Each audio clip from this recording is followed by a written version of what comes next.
And they're just getting down to it. Perfect. I've really been loving the amount of Mega Man we've had over this past week. There's nothing not to love about all Mega Man all the time. So we're going to see them get going in just a moment here. Our timer in sync with the SRL race spot. Mm-hmm. And we're going to see Cutman versus Gutsman to start off Mega Man 1. Again, that's the typical route variance for this game. Either you go early Magnet Beam or you avoid it to avoid any soft lock potential. Mm-hmm. We saw JVeth go with this in earlier matchups that he's had throughout this tournament. Yeah, if you're not 100% comfortable with that early Magnet Beam, there's no sense in potentially having a 4 to 5 minute soft lock on your hands. Yeah, it's a really crippling blow to be dealt right out of the gate, really, in this tournament. I mean, it's so early on, but it sets you back really significantly. And that's the thing, too, with the race being so long, like, you just gotta hope if that happens to somebody that they can kind of shake it off, because if they let that sit on them for the rest of the 2 hours, it's just not going to be super good for them. That's one of the things that we've seen throughout this tournament, as how people react to their mistakes really tells the tale of whether or not they meet with success throughout the rest of the race. It's very easy for one misstep to snowball into greater missteps, and then the run begins to go sideways. But if you can recover and get focused back to what you need to do, then you have a better chance, obviously, of capitalizing if your opponent were to make a mistake, especially. Yeah, that's a big thing with the 2.5 hour race, 2 hour race. You gotta it's about your composure. You gotta play well, but you also have to be mentally strong to get over those mistakes that you do make. We see now Gutsman stage being a little bit shorter than Cutman, so JVeth is going to be showing down with Gutsman here first, as Beef makes his way over to Cutman. Pretty easy fight. He's using his pause buffer to his advantage, not letting Gutsman get the better of him. A little bit annoying when he jumps around and shakes the screen, but no problem for JVeth. Yeah. Yeah, he can be hard to try and hit while you're standing up on those two blocks, especially because you only get his jumping hitbox. You got to shoot early enough so you can select those buttons, those bullets onto him. And he'll be on to Cutman. BeefWatson now in his showdown with Cutman. Cutman, pretty easy fight unless you miss any of those shots when you're supposed to hit him. Then Cutman will start jumping around, throwing his scissors blade at different angles. Can get a little bit dicey, especially if your health is low, if you've run into the big eyeball stomper. But other than that, not too bad. And we will see now, as we discussed, whether or not he can accomplish the early Magnet Beam acquisition. I'm not going to say anything. I'm not trying to, that commentator curse. I'm staying out of it. At a certain point, if you worry about commentator curse, then you just end up saying nothing. They are playing a video game. They will either have success or failure. We cannot be sure of which, and we will not deign to guess what it might be. I'll take the rap on a 20-second time loss, but a 4-minute, I'll try and keep my hands dry.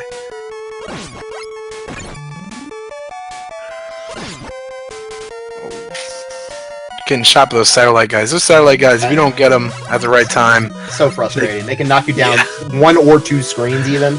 And it's not so much the time loss, it's just the tedium of having to climb the ladders again. Mm-hmm. That's what's really frustrating about it. And you're just begging for some way to figure out how to get up just a little bit sooner. Right. Beef tried to kind of jump up at the top of the ladder, hit A little early. That's something I've been dealing with recently, as I've kind of done a little bit of practice. It's very frustrating when that happens. Right. Because you want to jump at the top of these ladders in Mega Man 1 in particular. Get a little bit of momentum going.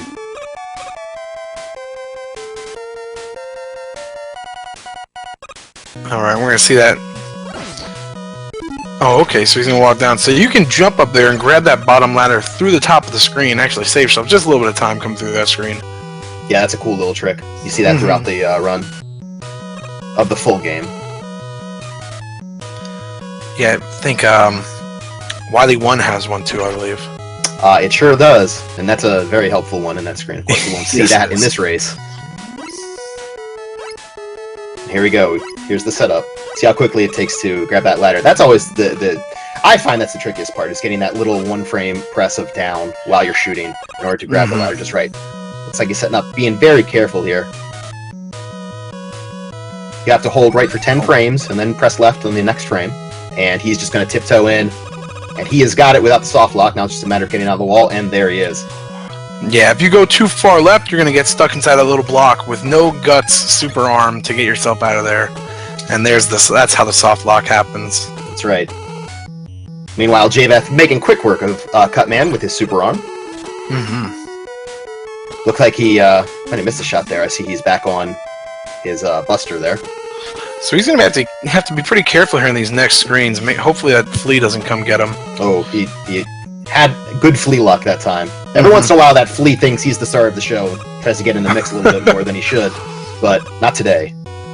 But yes, Beef's health is in a precarious spot right now as he comes to meet this Stomper. We'll see what happens here. He's gonna have to make a ladder with his magnet beam, like a little staircase to get over him. There's the setup. Oh, he's just gonna play the long game here. He's gonna say, you know what, you're gonna give me a good pattern, or we're just gonna reset the room. That's what we're gonna do. Oh no! Oh! And he plays that magnet beam just a hair too high, could not land on it, and the Stomper says, I gotcha. Yeah, and Elecman's stage is pretty decent in length. So to go all the way back to the checkpoint, which is before the magnet beam, that can be pretty rough. And to the extent that Beef had any desires to do the magnet climb on the way through the boss corridor, that might be out the window now, depending on how much magnet beam he wants to use as he makes his way to that part of the stage, because there's a lot of little spots where you can use magnet beam to ascend the stage, where unless he wants to go back in and get the magnet beam refill there, which you see respawn. Don't often get to see that one, but he's going to be down a little bit on magnet beam, so he might just have to take the slow climb up the boss corridor. I saw he was damage boosting past the satellites. It might not be a bad idea just to take the extra little bit of time to shoot those guys. That way you have a lot more health when you get back to... he thought that flea was going to land on him. There's the flea. The flea is putting in some extra time here. He was trying his hardest. But yeah, have a little bit of health left for that last Stomper. Yeah, the Stomper, the electric beams on that climb, and of course, if Elecman were to hit you, they do so much damage. And you see about a quarter of Beef's health already gone. Oh no! He jumped right into the Stomper that time. It looked like he was trying to avoid it, and he kind of outsmarted himself, I think. Yeah, I think just walking is the best choice, because if he goes low, you're going to hit him. He's going to hit you while he's jumping. Right. And if he goes high, he's going to hit you while you're jumping, so... Yeah, at least if you go low, I mean, you're pause canceling and you're making your way through while you're in iframes, so the damage is done, but you save a little bit of time that way. Yeah, and that way you get the 50-50 whether he's going to jump over you or go under you, or That's right. jump into you. And now JVeth finds himself kind of catching up here. He's got magnet beam. He's on his ascent, and we'll see what happens here. It looks like Beef knows just how to handle this fight without taking damage, and indeed, no problem. Dispatch of Elecman. And there's a big jump from the Stomper there, letting him go through. So now if he doesn't get hit by any of these electric beams, he'll at least have a safety hit for Elecman. Elecman does a ton of damage, but as long as you can take one hit, it's usually good, because sometimes he can squeak a fast hit in on you. Yeah, especially if you're not exactly sure where to stand. There's actually a very easy way to handle him. If you just do a little tiptoe forward and just stare him right in the face, you can get 2 shots off on your first scissors throw, and then one more while he just stands there and watches you and watches himself die. Oh, let's see, JVeth's moving backwards. He takes that hit, but he can take it, and he's going to make it through the fight. Yeah, it was a very good thing that Stomper jumped over him leading up there, because that would have been a bad death. He would have climbed the ladder all the way over again. Looks like Beef setting up. Oh, and he gets it on the nice. first try. Oh no! Did not make the... No, not long enough. You hate to see that. I think every one of us has done that from time to time. Yeah, that's... Oh, the first beam. And he got hit by that crown, so he ended up losing that first block. Now, do you think he should have tried a second time for that setup there? He got it pretty quick. All the way back. maybe just because he had enough beam to get through that part. He could actually beam from the start and been fine, and not worried about any of the Yoku blocks. So we set up the magnet beam here, took some knockback from the moving platforms, out of beam here, so he's okay. He wisely pause cancels there to make sure that he doesn't have any knockback into a pit, and he is through. So it looked like could have been a dicey situation, ends up being okay for Beef. Yeah, he put a little tiny beam there right before the energy, just so he could, you know, have just an extra amount of time in case that beam fell from underneath him. And JVeth on the other side, not even bothering with the zip. He's just going to go the safe way for him. Uses some magnet beams to kind of supplement the Yoku block section there. And he is going to go over the Pit of Doom. Yeah, you can actually jump over those penguins if you're walking. Just jump, like, right when they're about to hit you, you can get right over them. JVeth going for the magnet beam refill. Oh boy, he almost gets knocked off there. Manages to stay alive. Had plenty of magnet beam, but decided to get a refill just in case. This is going to be tough. He's going to have to dodge it. There he goes. No problem. Of course, tie or double KOs do not go to the runner in Mega Man 1, only in Mega Man 2. Yeah, those ice slashes, you don't really notice it because usually Iceman maybe gets one out before you kill him, but they're slow, but they do a ton of damage. Yeah, not quite as much as a Lek Beam, but they do enough. I wonder if he would have been able to survive that. He might have had 1 health left there. Yeah, it would have been close. I wouldn't want to bet on it either way. No, no indeed. There we go. And JVeth going for the shot low, and Iceman's able to survive for just a little bit longer that way, but no problem for JVeth. And we are both through Iceman here. A tight race to start this one off. JVeth technically ahead. Yeah, he is able to make up a lot of time with the that unfortunate death in Elec Man.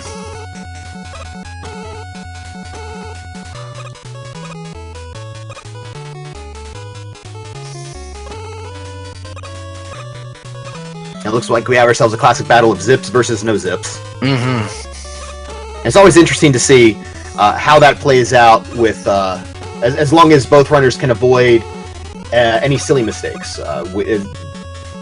It can be tricky to land the zips and some of the more advanced tricks, but sometimes just playing simple and being safe and be to your benefit. And no fire zip there, yeah. It's a little bit harder. The bomb zip is a lot easier. So, I mean, with a death on Elec Man, I don't blame him if he just decided to skip the fire zip, go for the sure thing. Yeah, it's a pretty significant time loss. Not as bad as that death on Elec Man. Oh yeah, so, that's for sure. That could probably be one of the worst deaths in the 6 Robot Masters of Mega Man 1. It's up there, that's for sure. Ooh, just landed tippy-toe on that platform. Nope, little buffering issue there. We'll get that sorted in just a moment.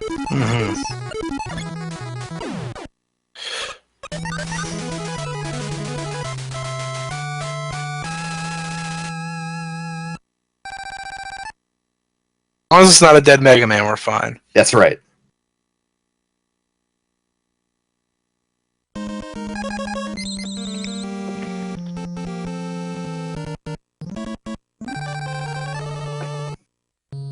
Beef now on to his final Robot Master in Mega Man 1. It's Bomb Man.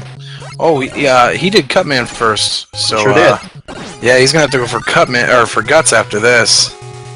Oh, excuse me. Yes, I lost my mind there for a moment. Yeah, you're thinking like I was thinking it too actually, because but that I know he got early magnet beam. I was here for that. It's funny how that works out.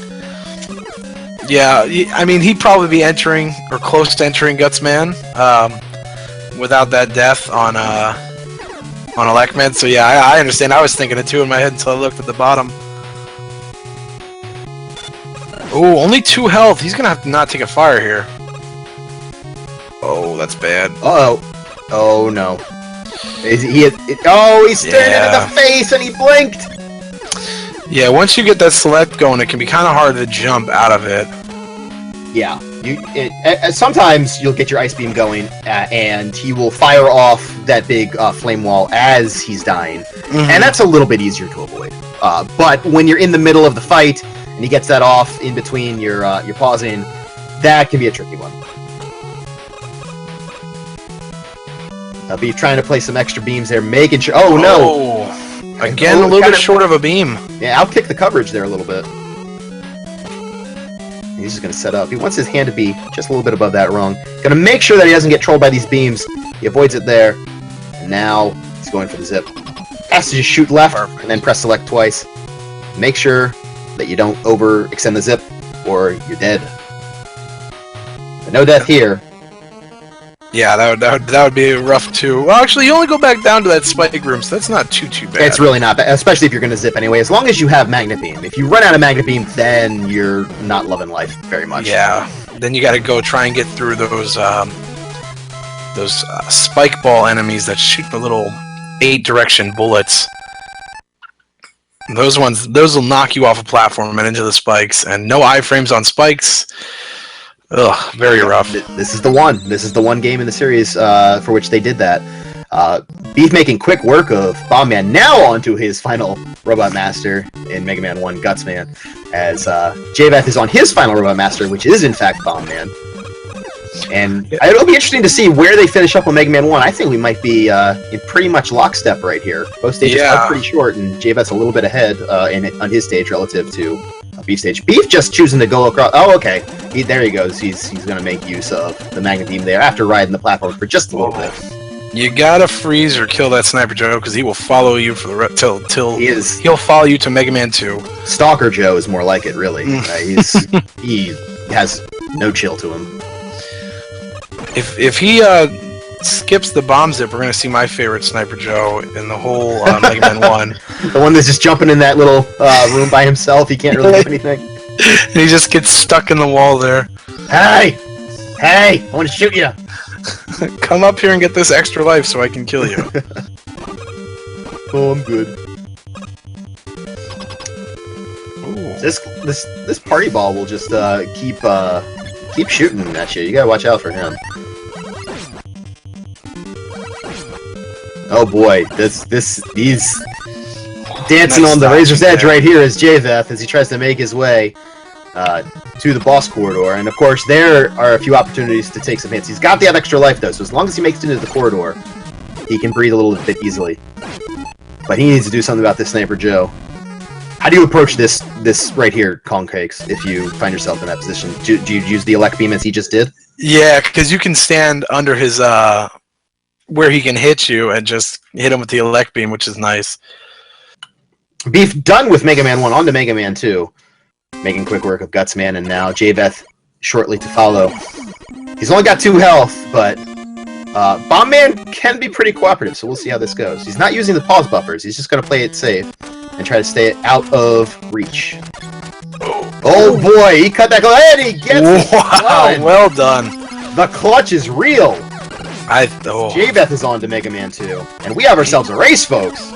He must have walked through right as that hitbox dissipated. That was nice.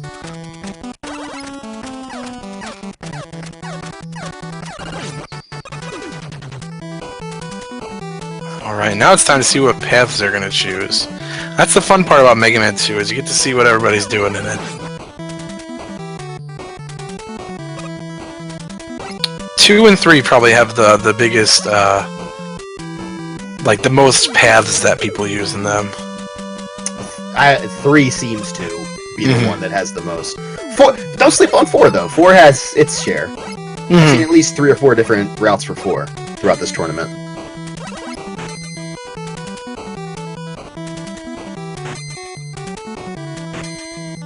But a lot of people will start with Flashman. Very easy stage to navigate.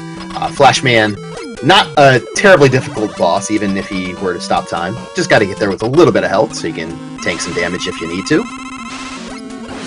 But as long as you can avoid taking too many hits from the Stomper Joes, not a bad stage at all. Nice job killing Flashman there on Beef's side. Yeah, doing the quick kill on Mega Man 2. Both runners are on Mega Man 2 this time, so We will see some 7-hit boss fights instead of 14-hit boss fights. And we will see longer cutscenes. So, smoke if you got them. Okay, be right back. Haha.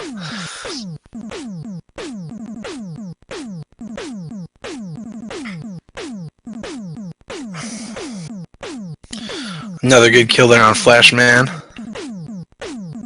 And JVeth staying just that little bit behind. He's keeping pace. Mm-hmm.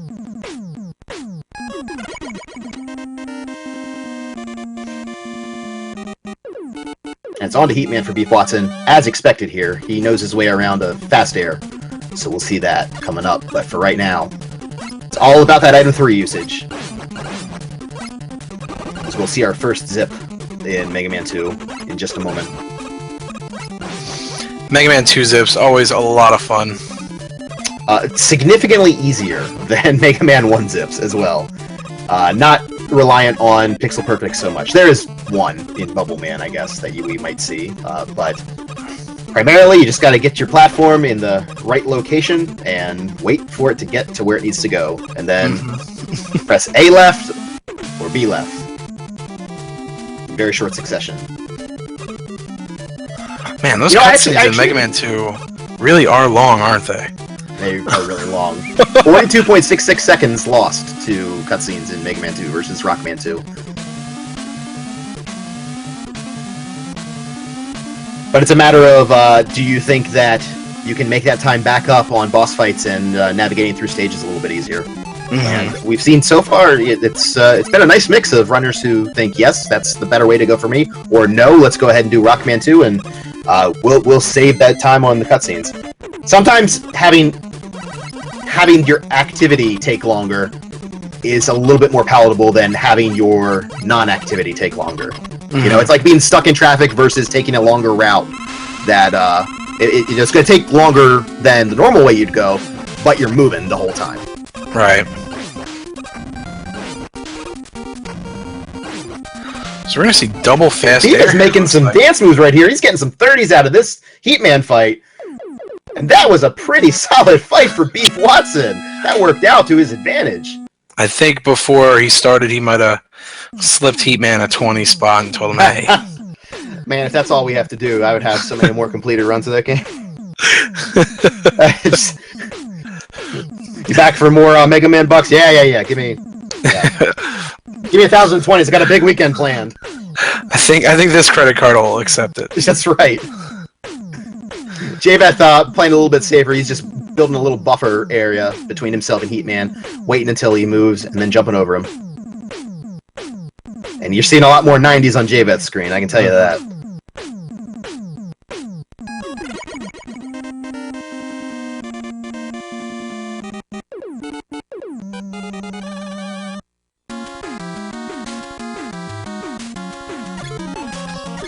Alrighty, Airman, let's go. This is a fun stage right here. I love this stage. I have so much fun with it, but I'm holding my breath the entire time. Once there's a particular lightning lord that you land on when doing fast air, when you're doing damaged fast air, not damageless. And there he is right there, you see on Beef's screen. Once you hit that one, that's when you sort of breathe that sigh of relief, when muscles become a little less clenched, so to speak. That's like, okay, we're gonna make it through this. Yeah, when the knockback ends and you're still standing, you're... Oh, okay.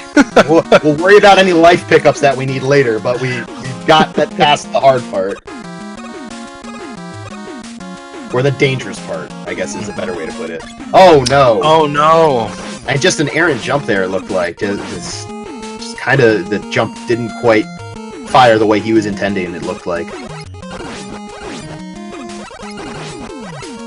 So JVeth, no, on the fortunate side, he had not yet made it to the Lightning Lords, and that's going to save him a little bit of time on that respawn. Mm-hmm. So you kind of try to find the silver lining where you can. Oh my! I did not expect this, but he decided to go for fast air, and unfortunately set that third item 1 a little bit too high, and was not able to use it as well as he might have liked. And he's just going to take the game over here. Yeah. Get all of his stuff back and try again. Oh no!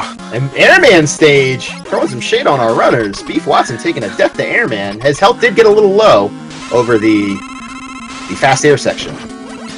It seems they paid the heat tax, but not the air tax. Heating, you gotta pay for heating and cooling, man. That's the thing. And there he goes, Airman. Gets his.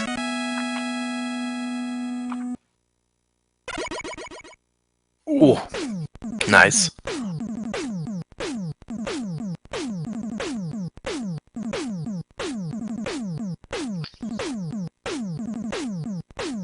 Safely touches ground on the other side. Very happy about that, of course. Always a good feeling. So he's got a checkpoint in his future here. Mm-hmm. You'll love to see that. So much of this race is not only about executing at a high level, but about mitigating any mistakes. And one of the best ways to do that is, and not that you can necessarily control this, but if you can avoid those really nasty deaths that send you back to a really bad checkpoint, that's a huge benefit to the run throughout this 46 Robot Master race. It's so easy to lose a minute plus just due to a bad checkpoint. Right. Well, it looks like he's gonna have full health when he gets to Airman. Yeah, he's collected some health pickups, indeed. He is not. There's another one, just for good measure. He had to get those last two, so.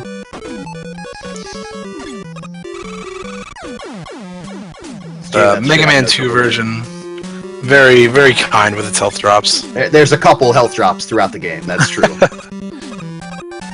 This section in particular, this is the one where in Rocket Man 2, if you're not doing damageless fast air, you can end up to Heatman with pretty low health, and having to get 14 hits with his various patterns can be a little tricky. But in Mega Man 2, they if you don't despawn the bird, they like to give you lots and lots of health drops. Most of the time. We see Beef now having zipped here in Crashman stage will be down to 0 lives after taking that death to Airman, so he's going to need to grab that extra life as he starts Quickman, but first, the Crash Climb. So far, so good for Beef. Doing a little bit of a modification here, just probably for his comfort, but no problem on this climb at all. So now, when he starts the next stage, we're all just going to hold our breaths and hope that he remembers to grab that one up there. Well, I mean, of course, he could grab it while he's going through the beam section. There's that one as well. There's, of course, you have the Metal Man one-up, although that's a little bit further out of his way. He goes for the single shot there, doesn't quite get it. Crashman does not cooperate. We are playing Mega Man 2, so it's Crashman. But 2 hits, Crashman is down, and it is off to Quickman stage. It's Beef gets a little bit of an extension on his lead. As JVeth had a little bit of trouble on Airman stage. JVeth now setting up his Crashman zip.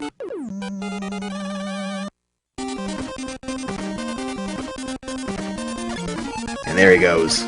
No problem.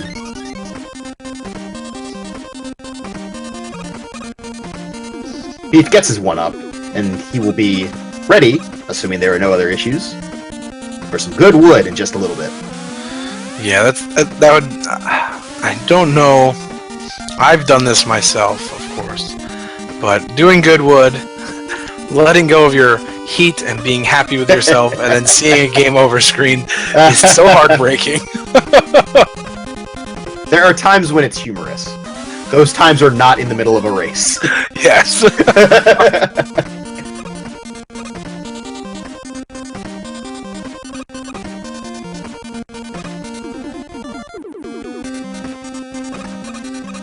We see Beef keeping the lights out. We're going to do it in the dark here, folks. Yeah, this is a method for handling this section. And it's always cool. It's the cool version too. Showing that off to people and like, oh my gosh, it's so amazing.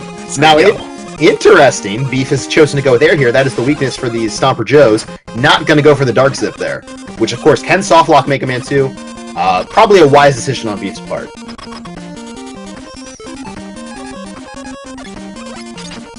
Air shooter out for both runners as JVeth tries to put down Crashman, who's got some jukes in his game tonight.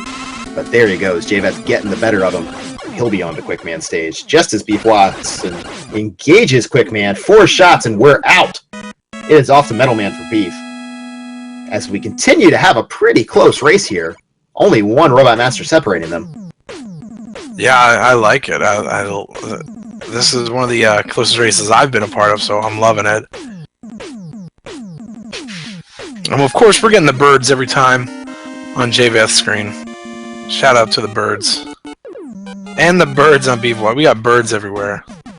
Birds are jerks, Concakes. Why would you introduce extra birds into the proceedings? Oh, we are going to Woodman before Metal Man. Now, you can certainly do that. You don't need metal for here. It's a nice thing to have in case you have a little bit of trouble getting through the dogs here. Or for some reason you can't do the Goodwood Zip. It's pretty useful to get through the Gorilla section and through the Bunny section. But Beef is going to set up his Flash Zip here. Gonna stop that time, get past this first screen, jump, and then hold left. Try to get a little mini zip here. Oh, he lets go too early. And he will have to... See, this is where you would want to have the metal blades. It'll be easier to take care of these dogs. He's going to go with Quick Boomerang here. No problem. Okay. Yeah, Quick's pretty...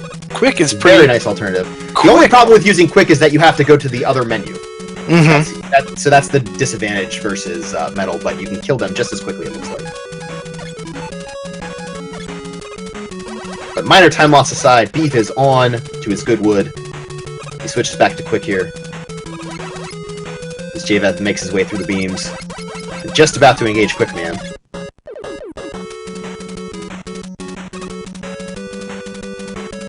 And Beef is just having a time here, clipping through what appears to be this ladder screen, or these 2 ladder screens, but in fact is very, very, very much further ahead.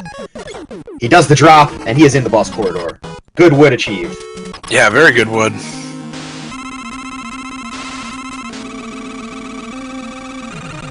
I'm loving these back-to-back kills. It's very nice. Yeah, they are sticking to the plan. I mean, they are really in close proximity to one another in this race. Just trying to see where JVeth goes. If he's going to go to metal or if he's going to go to wood. Yeah, a lot of times you see folks go to metal here, but really at this point you can kind of do any one in any order. Although you want metal before you go to bubble, because yes, bubble is weak to metal.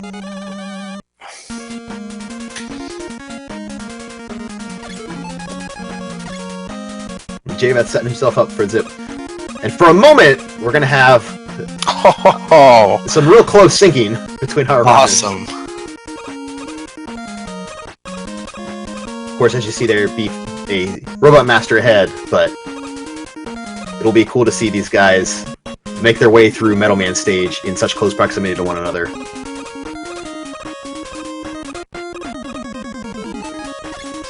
It's almost as the screen is leaving off of JVeth's screen onto BeefWatson's. I love it. That's right. Oh, but JVeth jumping a little too early there, landing on the... What would you term that? Bunny man of some sort? Yeah, I usually think of like a jester.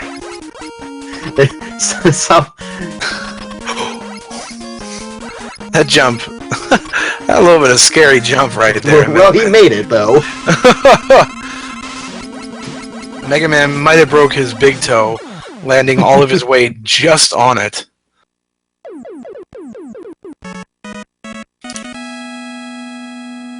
Now, as we see BeefWatson just about to teleport out, JVeth making his way into the boss fight for Metal Man. Oh, and gets a little too close. Metal Man jumps to the other side. But not to be outdone, JVeth knocks him down.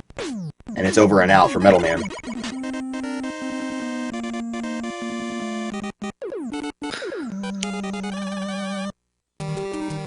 Alright, now it's time for Michael Bublé Man. My favorite. I don't know any Michael Bublé songs to reference right now. You've hung me out to dry here, Concakes. I just know the one, man. Does he have any songs about really high quality bit rates and how they're not at all affected by waterfalls? Because that every it's every time. Next time next time I speak to Mr. Bublé, I'll ask him if he has any plans for any bitrate songs. Michael Bublé, huge Mega Man 2 fan. A lot of people don't know that. He runs actually Rockman 2 zipless, which is a little bit of a crazy category, but you know that's how he rolls. Zipless, flash only. So.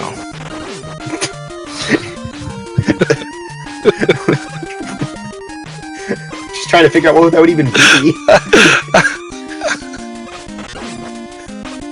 I guess you would just have to like burn it at the beginning of the stage and then never switch off of it. So essentially, pacifist. And then you get to the first boss, and you just sit there. You can only beat Quick Man. I mean, I assume you could only beat Flashman, right? Oh yeah, it wouldn't do enough damage to Quick, would it? Right. And there's the kill on Bubble Man. And he is on to Mega Man 3. And we will see who he starts with. I believe he's a Magnet First guy. So a good guy. Oh, and he proves me wrong. It's Top Man, everyone. The classic starter.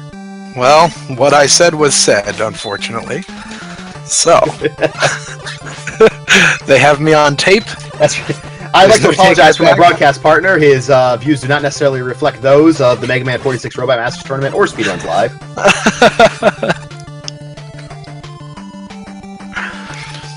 I'm gonna have to make a top first or a magnet first ad and just, you know, I'm calling cakes and I approve this message.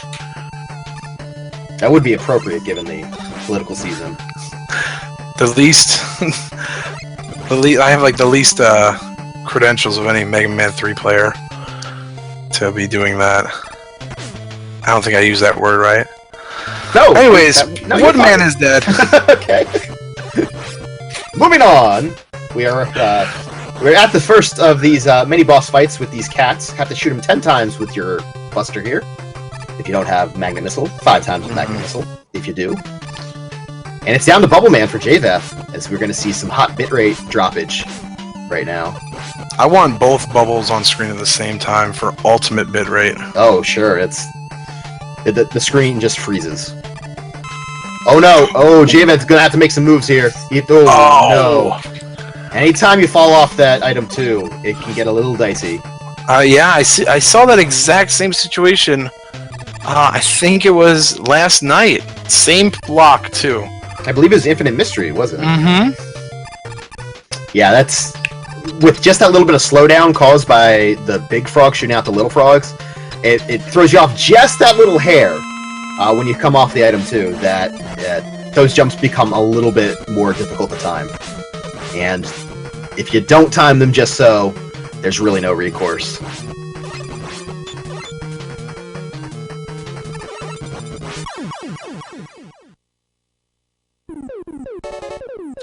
And he's got the top down. Mm-hmm.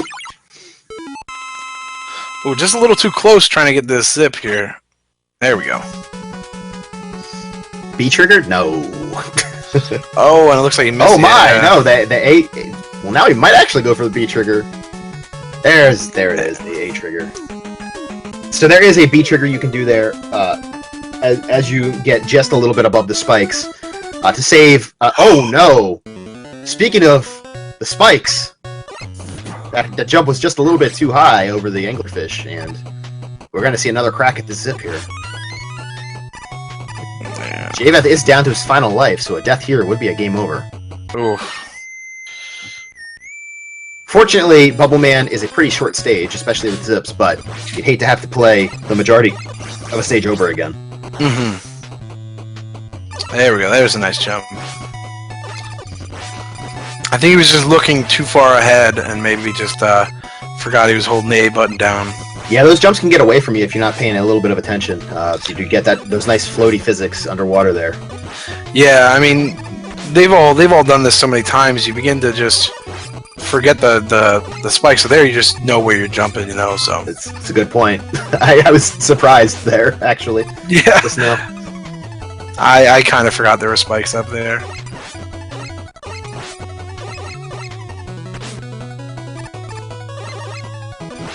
The beef coming up on this this paratrooper part of Shadow Man stage. not using Magnet Beam, or Magnet Missile, obviously, because it doesn't have it, so he's going to be top. going with top. And it can be a little dangerous to do this if you're getting your item pickups as you're in midair. You see him kind of tiptoeing back or juking back to the platform that he's jumping from to avoid any errant item pickups, so that way his jump physics aren't canceled and he falls into lava.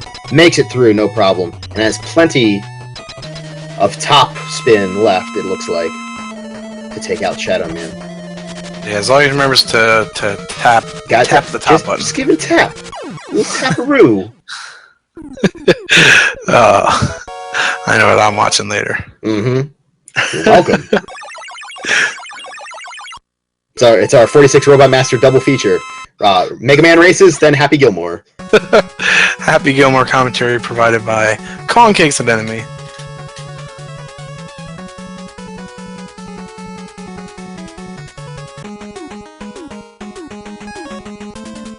JVeth going Magnet first. He is making his way through.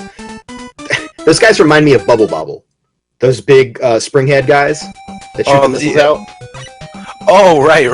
I don't know if that makes sense to anyone else, but forever, since I'm a child, I see those guys and I'm like, they kind of remind me of Bubble Bobble a little bit.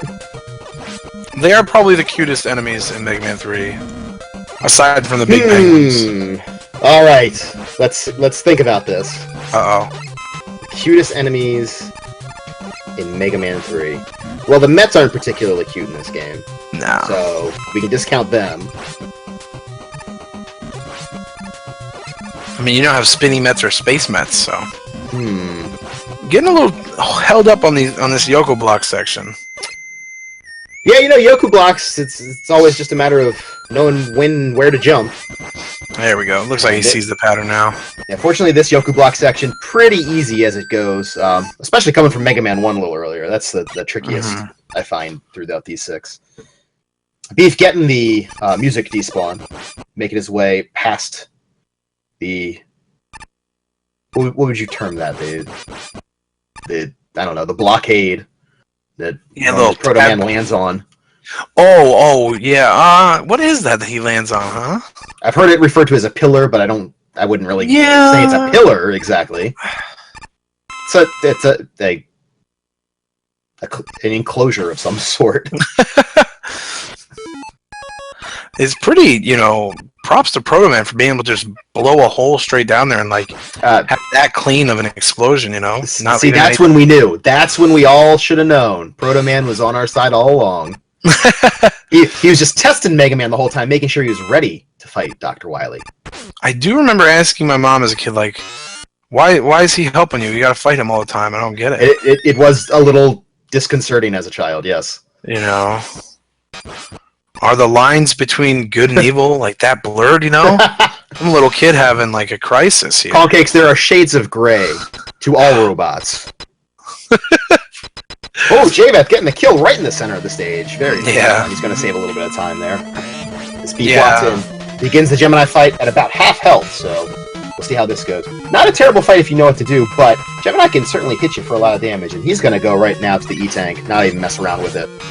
Yeah, smart idea just to grab that E-Tank. It's right in front of you. There's no reason not to. Yeah, it saves very little time and can be very beneficial if you get down to it in some of these bosses. Particularly Gemini Man. There we go. And landing right in the middle of the screen as well. Of course, in Mega Man 3, you want to do that. You have to walk to the middle of the screen regardless of where you end up, and you lose control immediately on that last hit on the Robot Masters. So to the extent that you can make that last hit work to your advantage by being in the center of the screen, you'll want to do that. Ooh, got a few bees on screen here. Trying to get the bees of lag, and he's just gonna walk back to the left and despawn the big bee. We're in the Amazon hunting for treasure here. Those little DuckTales there, those little bees. I am unfamiliar with DuckTales. Oh, I'm sorry. I've never played that game before. BeefWatson though, he's shoots a stray Gemini there. Does that count as a new to a laser? That's what I want to know. I need a ruling on that. Because I'm going to say no. That laser was off target. But I don't think that is what we would traditionally consider a new to a laser. We got to check the Urban Dictionary definition. So we'll go to the judges on that one, and we'll check back in later. But For right now, Beef has gone away. Again, he does not have magnet missile, so he's going to be using his Buster to get through this section. Getting a little here, a little rough here for JVeth. He's got that. Oh my goodness, I'm blanking. Oh no! Oh boy, that was a really dangerous strategy, but it worked out. He immediately goes to the E-Tank, does not wait around at all. Yeah, with that Proto Man fight coming up too, like that's smart move. Yeah, if you can't avoid his contact damage very well, then you can get a little dicey with your health. And you do get that big health refill immediately after Proto Man, but if you go into his fight with 1 health, you're probably not coming out of it alive. Oh, and there is the official Noodle Laser right there from BeefWatson. We'll see if that can't connect. And no, it is over and out. He's got 2 hits, 3 hits, nice. And 4.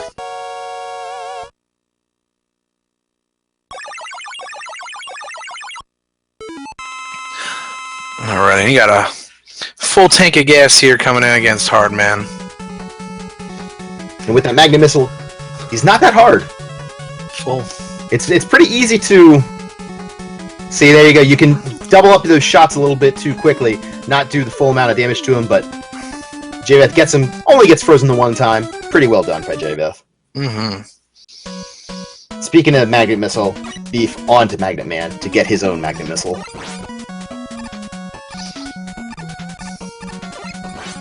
So I'm wondering which way he's going to finish this up. He'll probably go to hard next because of the weakness. And then, I'm guessing Snake and then Spark, or Spark and Snake. He has both weaknesses, so whichever way he fancies.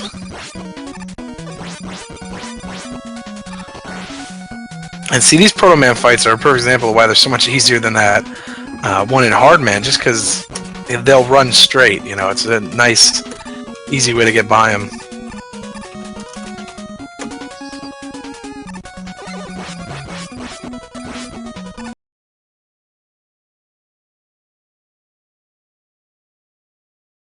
A little bit of buffering on Beef's screen. We'll get that sorted in just a moment. JVeth is making his way through to that first cat showdown. We're going to see here if he's going to change over to Magnet and just take him out real quick. Yeah, you cut the amount of shots in half, and it's even a little bit faster than that because you can get those Magnet Missiles off so quickly and they'll track to the cat, assuming that you don't have these yarn balls in the way. Sometimes you can confuse the Magnet Missile if there are competing items in a fairly close proximity. They don't even have to be all that close, to be honest. You can, they can kind of be on the same screen, and then the Magnet Missile will be like, I don't know, let's just split the uprights. Like, well, those guys okay, too. great. After they shoot their top out, Magnet Missile's like, nah, gimme. Yeah. Yep. And it can be a little frustrating, but... Now, that was smart. I'm going to steal that from JVeth. Using that Magnet Missile to shoot the Met right there. Yeah, if I have one left, I'll usually use it for that. That is one of those things that I feel a little stupid for not having thought of. Because I always have Magnet Missile still out then. It's not like, oh, I just never thought to keep that on. Nope. Just never thought to use it. Yeah, sometimes like that where I'll have, you know, either 1 shot left or maybe 0. And see, who's getting a little confused. The menus in Mega Man 3 are pretty tough to navigate if you don't know exactly what buttons you're pressing. Yeah, if there's not an item on that left column or the column immediately to the right of the next button, then you can't press right to go to the right. You have to press up or down, I guess. If there is something immediately next to it, you can just press left and right. So it's it is not how you'd expect it to work in an XY circumstance, an x-axis and y-axis, since one axis doesn't exist until it fully exists. It's all very strange, but yeah, becoming used to that actually is not an insignificant time savings. Just making sure that you don't fuddle around with the menu, just trying to get what you want. Right. Yeah, it can be tricky because you open that up and you saw he did it. You open it up, you see, okay, Hardman's weapon is to the right. Yeah, right. You want an E-Tank? Nope, one Hardman. Right. Try this E-Tank though. And God forbid you use the E-Tank by accident. Yeah, that's happened. Oh, yeah.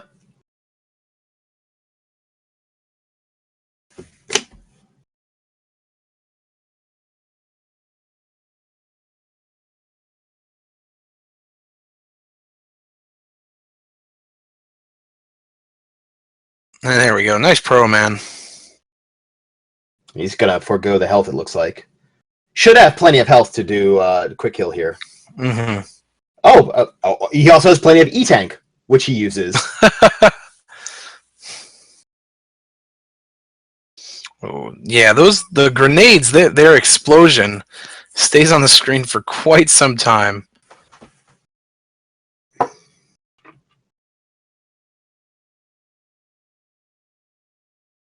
Oh, you could see the slowdown coming there on JVeth's side just from having all those hoppers on screen.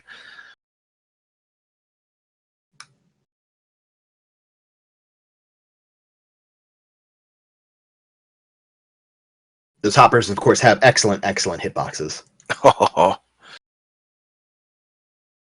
Enemies that are too short for Mega Man to hit standing up are so annoying.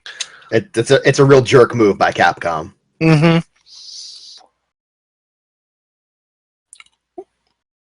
Okay.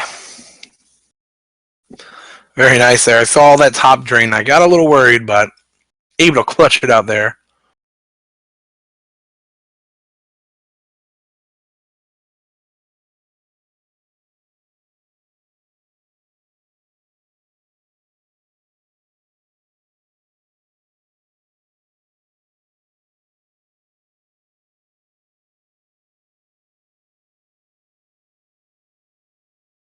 Checking in on our other match on the Speed Gaming channel, it looks like Prissy is pretty much in line with where Beef Watson's at, as he is just finished off Snake Man, Lightning 55, just beginning Mega Man 3 with Magnet Man.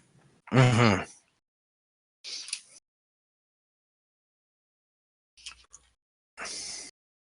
Now, this screen that JVeth's on, it's pretty nice when you see it done optimally, because you just see how much faster it is than when you're trying to go through here normally, like with all those flames coming up, killing those. Oh no! Gets knocked back. Yeah, that's on me. I'll take it. I don't got a soft lock to my name though, so I'm happy. Yeah, but these flame guys can just slow you down so much. Now you want to talk about a terrible checkpoint. If you die before the water section in Gemini Man, you are coming right back to this screen.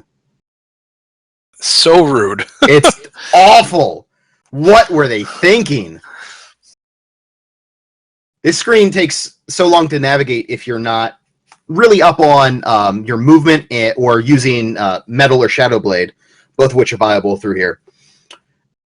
So to not only have to do this screen again, but to do all the subsequent screens after it to get back to that one, it's just brutal. This is why, in my head, I always think, well, I want to do Doc Gemini first of the 4 Doc Robot stages, because it's such a hard... And it's really not now, but that was the one when I was growing up that I just avoided like the plague. That and Needle. Mm-hmm. Yeah, oh, Needle. I just would always get worked by Airman. I never knew how to fight Airman as a kid. It was just like, oh, there's tornadoes everywhere. What do I do? Those that Rush Jet part as a kid, without knowing that Rush Jet has infinite ammo, was, oh man, always so brutal. And if you die after that, you're just sitting there going, what do I do with all the jet ammo?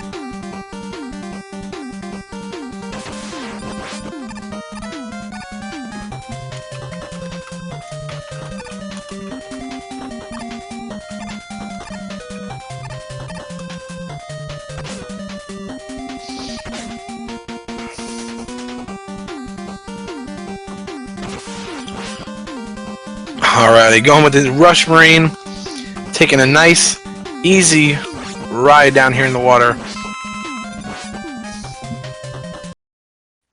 I love the way that Rush Marine jumps, because it doesn't like move, it just kind of comes out of the water.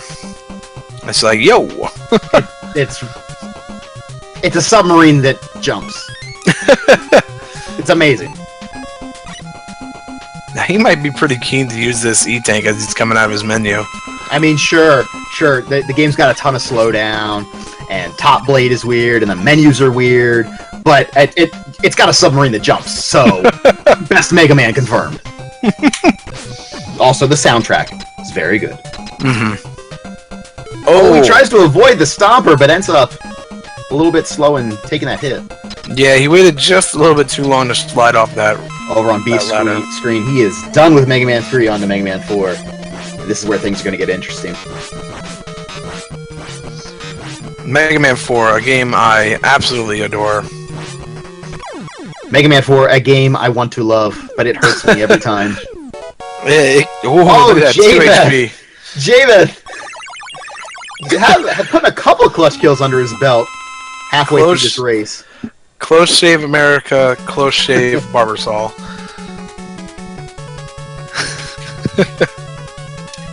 Pay us, please. Money, please.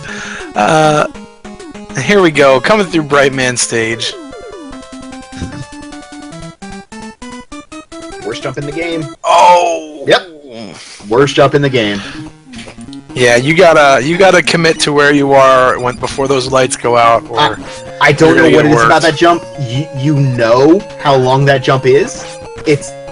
I mean, how much room you have till the end of the platform. You know how long the jump is. There you go, nails it that time.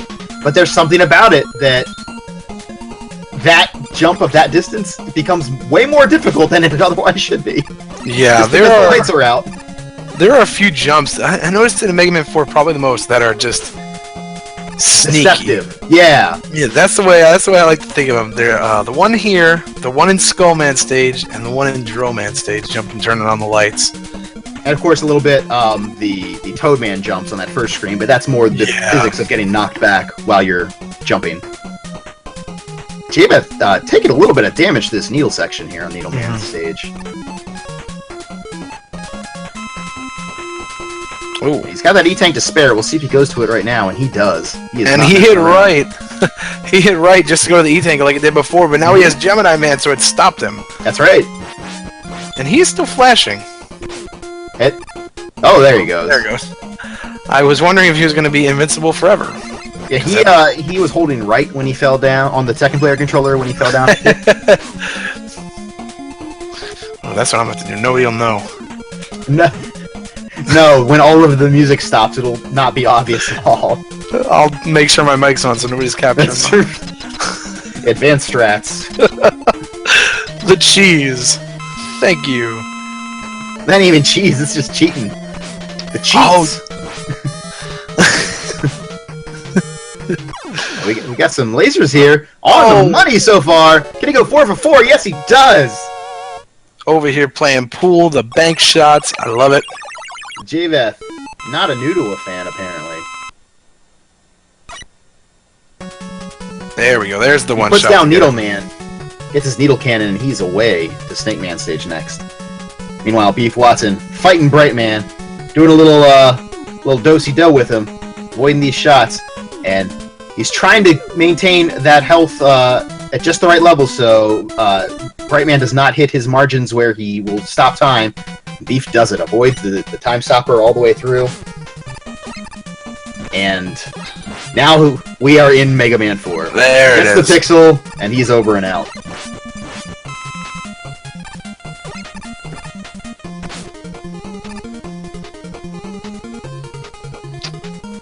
Snake Man music, probably one of the best in Mega Man 3. What do you think?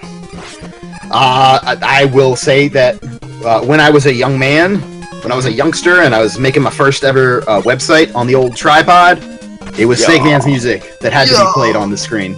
Yes. Let's go, Tripod. Let's go. That's right. Shout out to Tripod.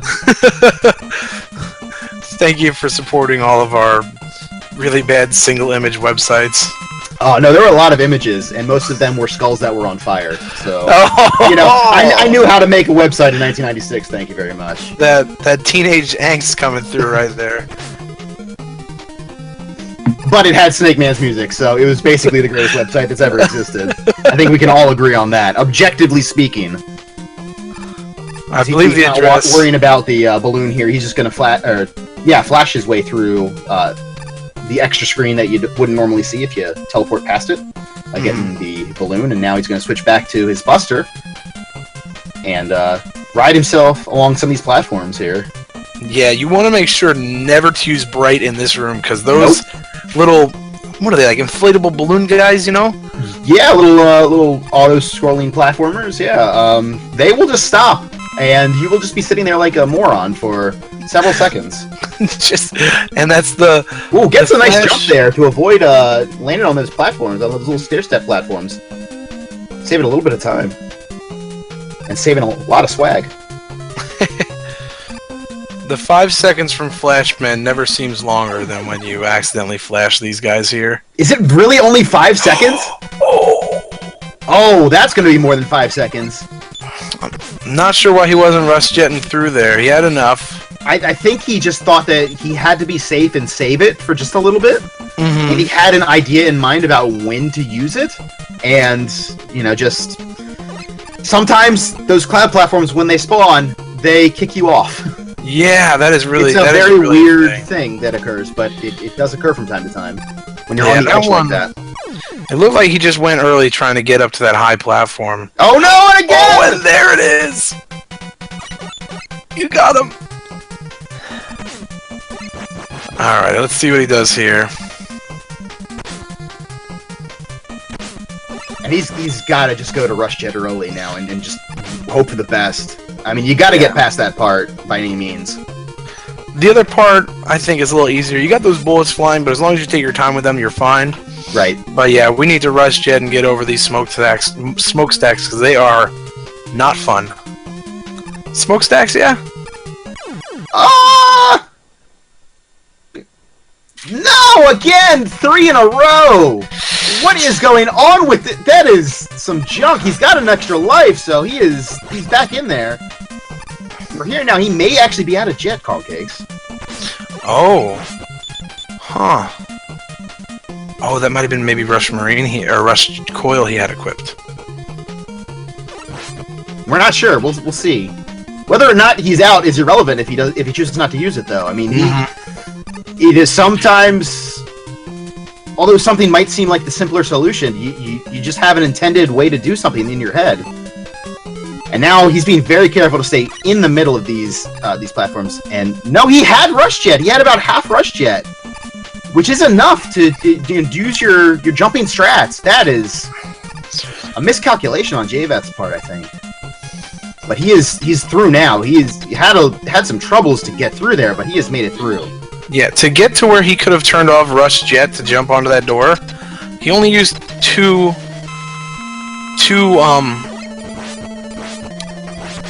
what would those things be called?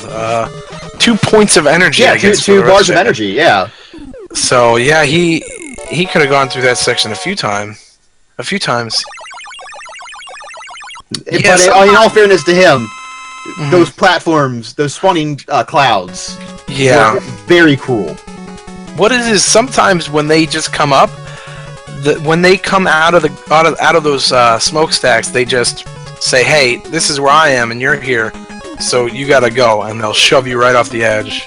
Yes, in physics, 2 items cannot be occupying the same space, or they are dealt with through physics, and they crash and bad things happen. And that cloud platform said, "Hey, I'm here. Go away." Yeah, and unfortunately, Mega Man takes the short end of the stick there. It would be pretty nice to maybe send some of those cloud platforms flying for sure. No, hey, I mean, that's why, listen, that's why it's everyone's favorite series, Cloud Platform Man, not Mega Man. So clearly, we know who the star of the game is. Oh, speaking of stars, we see a few in the background there as Beef Watson takes a little bit of a tumble. Fortunately, not a bad checkpoint at all. Yeah. Back on the same screen. Anytime you can maintain the same screen on a checkpoint, you're kind of loving life. You know, as these things go. You're not loving life, I guess, because you just died, but it could be worse, is what we'd say. And he's gonna use his Bright Stopper here. Oh, he turned around. I thought he was gonna maybe go pick up I think he wanted to get that. but I'm really not sure why he didn't. I guess he was a little worried about the platform despawning underneath of him. They do run right to left on this screen, as opposed to the rainbow platforms. They run left to right when they despawn. Now, Beef has plenty of health if he chooses to just deboost through it. No, he waits for the back boost, takes a little bit less damage as a result, and he is on to the Ringman fight. And should have plenty of Pharaoh. Oh, Yeah. yes, indeed. Plenty of health, plenty of Pharaoh, nothing to worry about here.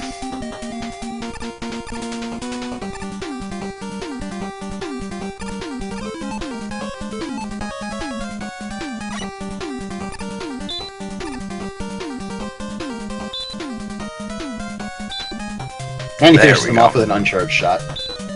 And JVeth using... Now he's making use of that rush jet. Playing it safe over this last section of Spark as he closes out Mega Man 3, and he'll be on to Mega Man 4 in just a moment. As BeefWatson puts down his third Robot Master in Mega Man 4, over halfway through the race.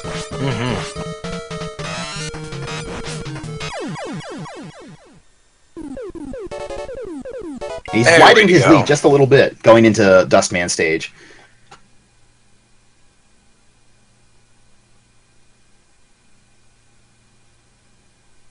And this is another one of those stages with some deceptive jumps. Not so much in terms of length, but in terms of...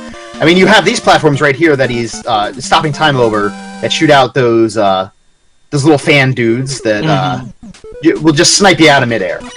Down you go, you have no recourse, you're just dead. And then you have this jump here that's not bad at all, except for the fact that the screen is moving at single-digit frames per second. So as long as you can make that slide without any issue, you're okay. And Beef manages to do that, making his way over this spike section. All of these jumps feel a lot scarier than they actually are by virtue of that slowdown, making you question whether or not you're going to land where you intend to. But as long as you know what you're doing, you can counter that and make your way through the screen. And up to this stomper or the smasher section, excuse me. He's going to go with Ring, not even worry about it. And we'll see if he gets through unscathed. A dangerous screen, but once you know what to do, not so bad. As are so many things throughout the Mega Man series. Yeah, Mega Man games, they are, when you first play them, without any experience, you're gonna say, what the heck is going on? If not, some more colorful things in addition to that. Oh, no. Oh, speaking of what the heck is going on, that grasshopper did JVeth dirty there. Dumping him into the pit there. Pits and spikes. You know, what a way to go for Mega Man. At a certain point, you gotta wonder, can't Mega Man just teleport? He does it at the into and out of every stage. So why don't he just, you know what, like, I'll just take the Buster in and fight Wily. Gotta be easier than some of these boss fights, or some of these boss stages. So those spikes, are those like scissors or shears? They are, yeah, they kind of look like thorns almost, like really oversized thorns with a little curvature to them. That's a good question. Tonight on Mega Man Science, we're gonna decipher what the spikes are in Brightman stage. Oh, that jump! Oh boy! Oh boy! Oh no! This is... Oh, what is going on? Oh, he made... No! He made it to the stable platform! He was fine! And then the jump, he hit his head and didn't make the distance! Oh my goodness! He was dancing on the razor's edge the entire time with that bullet following him! He managed to get to the stable platform, but it was not to be! And back to the checkpoint he goes, a terrible checkpoint for JVeth. I will not lie, that was amazing. And your heart just goes out to JVeth after that. He did everything right, and then once he got to the easy part, that was, you know, whether it was an adrenaline dump or just resting on his laurels for just that brief moment, he could not have it. And now he's going to try it again. Every These jump platforms can be tricky. You touch them at all, even with you're on your way up and you're jumping. They go, and they do not come back in enough time. Oh, there he goes again. Another shot coming after him. He should be okay. He does the full jump and shoots the sparkler shooter. And he manages not to have his bullet tink off, or not to miss him. not to run into him. It can be dangerous there. That guy is a bit of a troll, but he is onto Brightman with full health. Oh, and he manages to shoot the wrong direction there. I've been there too. Sometimes you turn a little bit after you shoot. And it looks like he knows just what to do to avoid any of Brightman's nonsense. Making sure he shoots him with only fully charged shots after getting that little uncharged shot in there. And Beef Watson into Skullman. And a Skullman fight, I always feel like, is the sigh of relief fight. Pharaoh Man, very easy, although he's the 7th hardest Robot Master in the Classic Series. But Skullman, you got those 2 jumps in Skullman stage that are deceptively long, and then you get the Skullman fight, and it's like, okay, you're not going to be so bad. You're going to shoot a little bit, maybe, but you're going to be real cool, stop, use your shield a little bit, and let me shoot your face off. And with that, of course, it's on to my favorite stage, which I say with no small amount of sarcasm. Dive Man. Fake Dive Man. More Torpedo Man than Dive Man, really, as we'll see Drill Man do his best Dive Man impersonation coming up shortly, but Dive Man stage. Boy, it's a matter of maintaining at least one of your Flash Stopper or health. As one goes, the other must counterbalance. Otherwise, this stage goes real wrong in a real hurry.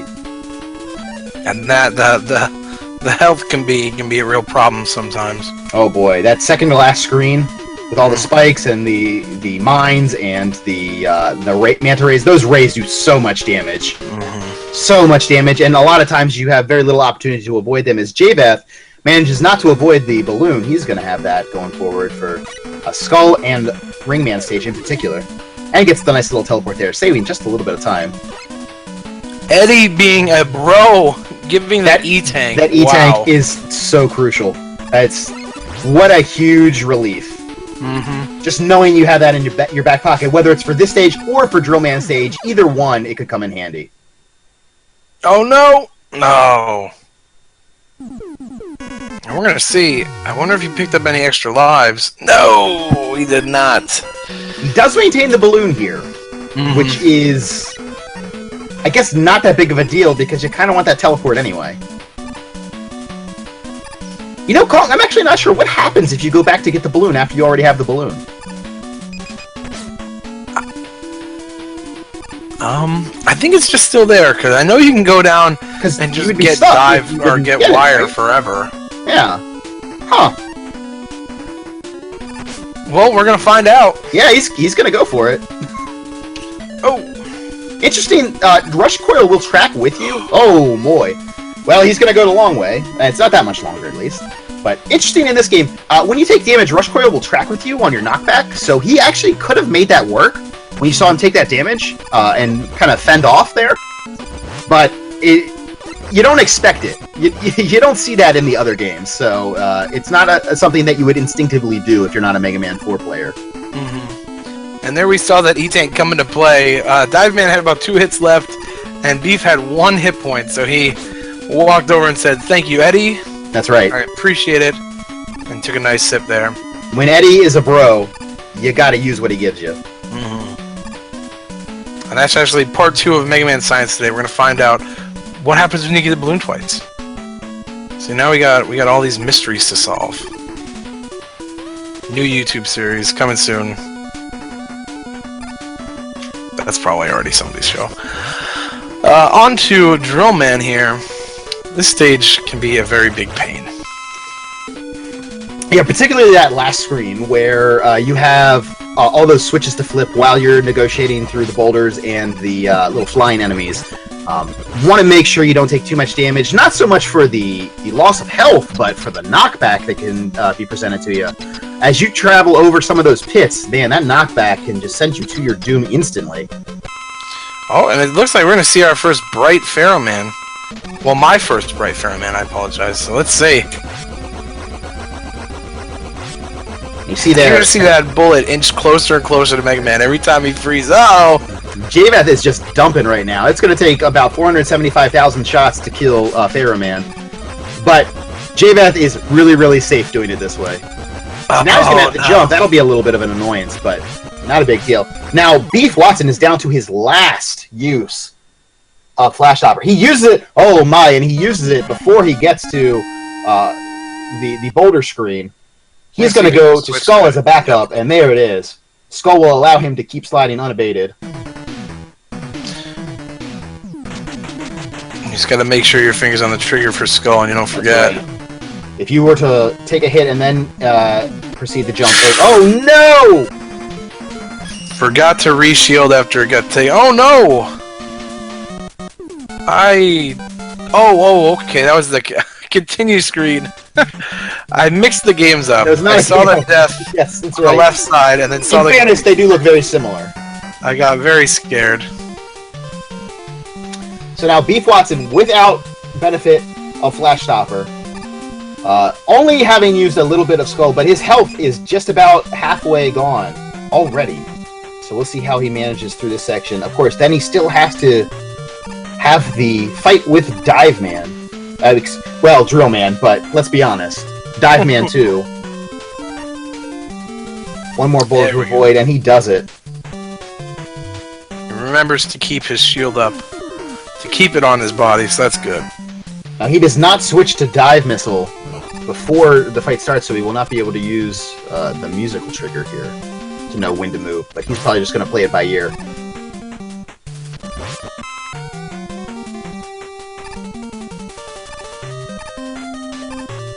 Oh, and there we saw a slide that was almost certainly meant to be a jump there. As happens so often. Oh boy! Oh boy! With 2 hits left, Drillman was so cooperative. I'm not sure he would have got the second of those 2 hits in before he dove. But that was a pretty good fight until that one last hit. Yeah, you don't see Drillman being that cooperative, so... I never see Drillman being that cooperative. Drillman sees me coming, he's like, oh, hey, buddy! I hope you like 4 dives!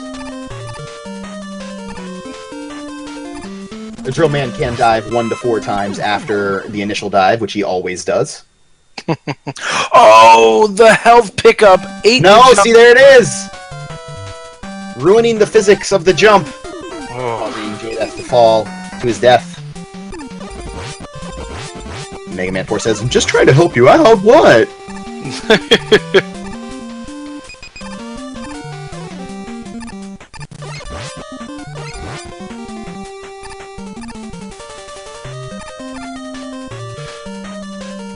Okay.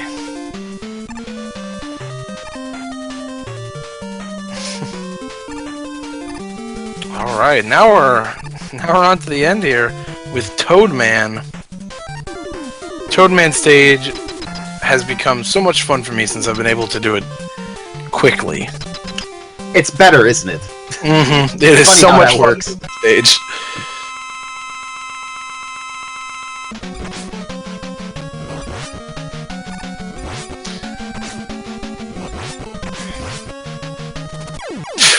Oh man, those jumps still get me, man.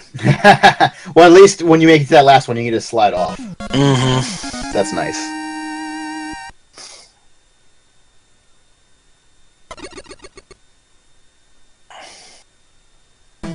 Smart there. Even though he had full health, to just kind of back up off that big health pickup.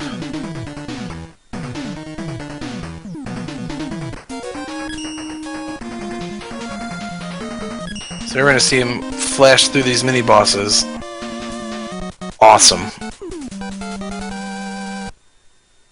I hate fighting those snails. Oh yes, and there we almost see him getting a little too close to that waterfall, that pit there.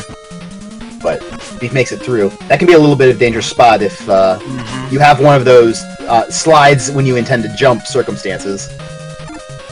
But no problem for Beef, as he is on to Toadman's fight. A very, very easy fight. Easiest fight in the 46 RMs? Gyro Man for me. Okay, that's a good answer. I think Toadman is right after, but I mean, you don't have Let's to do say you anything to only kill had Gyro Buster. Man. Let's say you only had Buster, who would be Toad Man. Absolutely. Yep. 100% agree. And Beef is Maybe done with Mega Man 4 on to Mega Man 5, and we will see Gyro Man in just a little bit. Maybe if we're going all 46, maybe Cut Man. Cut Man, huh? Yeah, you don't even have to move. You just have to hit A. You have to jump. Yeah. You have to jump for. I guess you sort of have a slide. I guess that's the equivalent of jumping. Yeah, and thankfully Cutman takes like what 3 damage per Buster shot. And Well, poor Toad in the only NES takes version. 1. In that Wily Wars version, it takes 1 shot per health. The pro version. Yeah, oh sure, yeah, the most proest. Oh man, Wily Wars 1 through 3 tournament next. You joke, but the people are demanding it. I can't even tell you how many times I go out for the day, I go to the grocery store, I go to work, and people just stop me. They roll down their window at stoplights, they say, enemy. And I say, why are you calling me enemy? That's really weird, that's my online name. They say, enemy, win this Wily Wars tournament. I say, who are you? What is wrong with you? Go away. Poor enemy, just trying to have, you know, a nice meal. I'm trying to live, man. Just trying to live my life. These Wily Wars fans, they are insane, I tell you. But Beef's trying to be very, very careful about not hitting those spikes there. He wanted nothing to do with those spikes up top. It's funny how certain things can get into your head a little bit. I mean, we've seen Beef acquit himself so well throughout this race. And there's been a couple of hiccups here and there, but he's gotten right back into it, not let things snowball as we discussed at the start of the race. And then something like that where it's like, oh, I need to be super, super careful here. When you know it's a jump he's made 1,000 times, you know, across the different Mega Mans that he's played. But there's just a moment in time as we see JVeth teleport out after beating Dustman. There's just a moment in time sometimes where you start to second guess yourself and just have to get it right. Yeah, there's a moment in time and it's stuck in my mind. All right. I know you're doing a thing. I just don't know what thing you're doing. I don't remember the name of the song actually. All right, great. I'm glad we went down this road. Oh, somebody's something you can't finish. Listen, I'm referencing something. It's hilarious if you know what it is. I don't. I can hear it. Oh, I know what it is now. Beef coming in close to Starman there. But the clutch fight. Oh, that 1 HP, I love it. Now acquiring probably the coolest named power in all of the 46 Robot Masters. I'd say Star Crash is a really cool name. Yeah, Star Crash and the Super Arrow. The Super Arrow is tremendously OP. I want to make a ROM hack of Mega Man 5, where I'm going to make Mega Man WWE Superstar Neville and recolor the Super Arrow red. Let's go. Oh. Okay. And on to Gravity Man. How about the man that Gravity forgot? Is that what it is?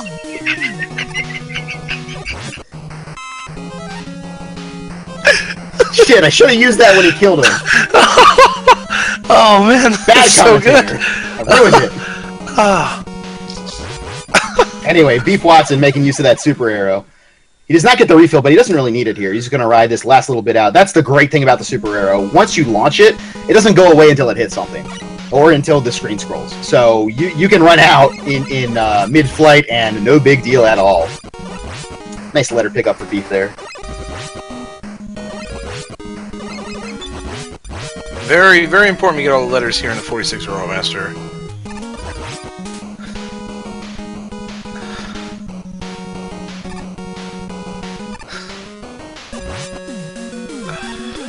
I'm never going to be able to unthink that whenever I get to Gravity Man from now on, by the way. You're welcome.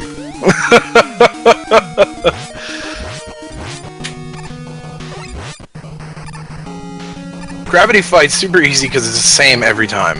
Yeah, the only problem with it is that if your time is just a little off on getting the crash in on him, then he'll shoot those shots at it and it'll just completely disappear. It doesn't keep traveling through his little tiny piddling bullets.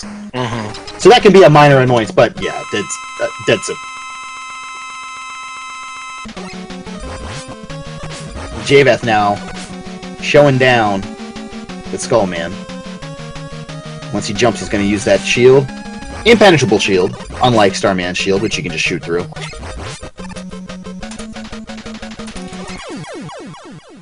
It's going to be one more hit for JVeth, and down goes Skullman.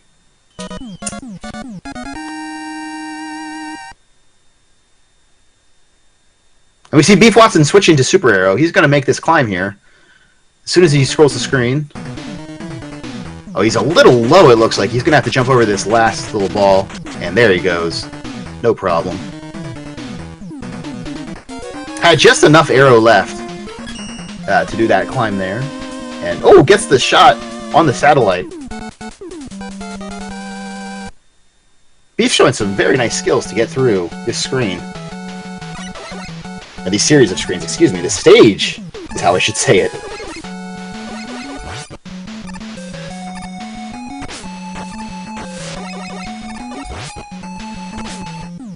Playing it very safe over the Stomper. One of the more nasty Stompers throughout the 46 Robot Masters is the one that exists in Mega Man 5. Probably a big reason why the game gives you so many 1-ups. So he can be a real jerk.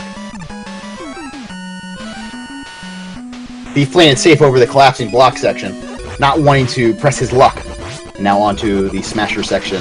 The auto-scroller, with all of these spikes, they can kill you. Getting caught underneath the platforms can kill you.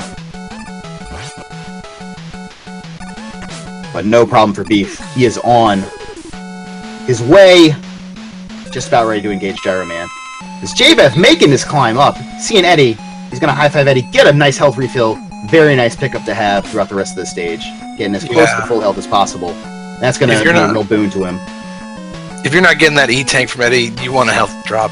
E-Tank is probably number one. I would say like a big health is maybe number one, actually. Which I know seems crazy, but it takes less time than using an E-Tank. So E-Tank or Big Health, 1, 2. And then number 3 would be extra Flash Stopper. But speaking of stopping, Gyro Man gets stopped real quick. Just use that gravity hold, and it is quick work. Oh, you can't jump out of your slide. No, not underwater you can't, but you know what you can do? You can get the wire. Let's go. So we have our first wire pickup, I believe, of the tournament. I haven't seen another one so far. And the unfortunate thing about this, whereas in Pharaohman stage, when you get the balloon, you teleport forward at a checkpoint. Not so. When you collect the wire, you go back 2 screens. So he has to refight that whale all over again. A really rude move by Capcom. We see BeefWatson setting up for the Crystal War. He's going to take 9 hits. He's going to use the Super Arrow. And he's going to set it up just so that he will spawn. Whoa, where's he going? Oh no, he's going to have to fight both of them. I'm not sure what he's doing here. This is a little bit of a variance from what we're used to seeing. Okay, there he goes. Now he's fine. Yeah, there you go. He got it. Once you see that little guy on the right spawn, then we're gonna stretch here. Kong, how you doing tonight? Having yourself a good time watching some races? Very Got about good. 43 seconds until the game catches back up and places BeefWatson in the boss corridor, ready to fight Crystal Man.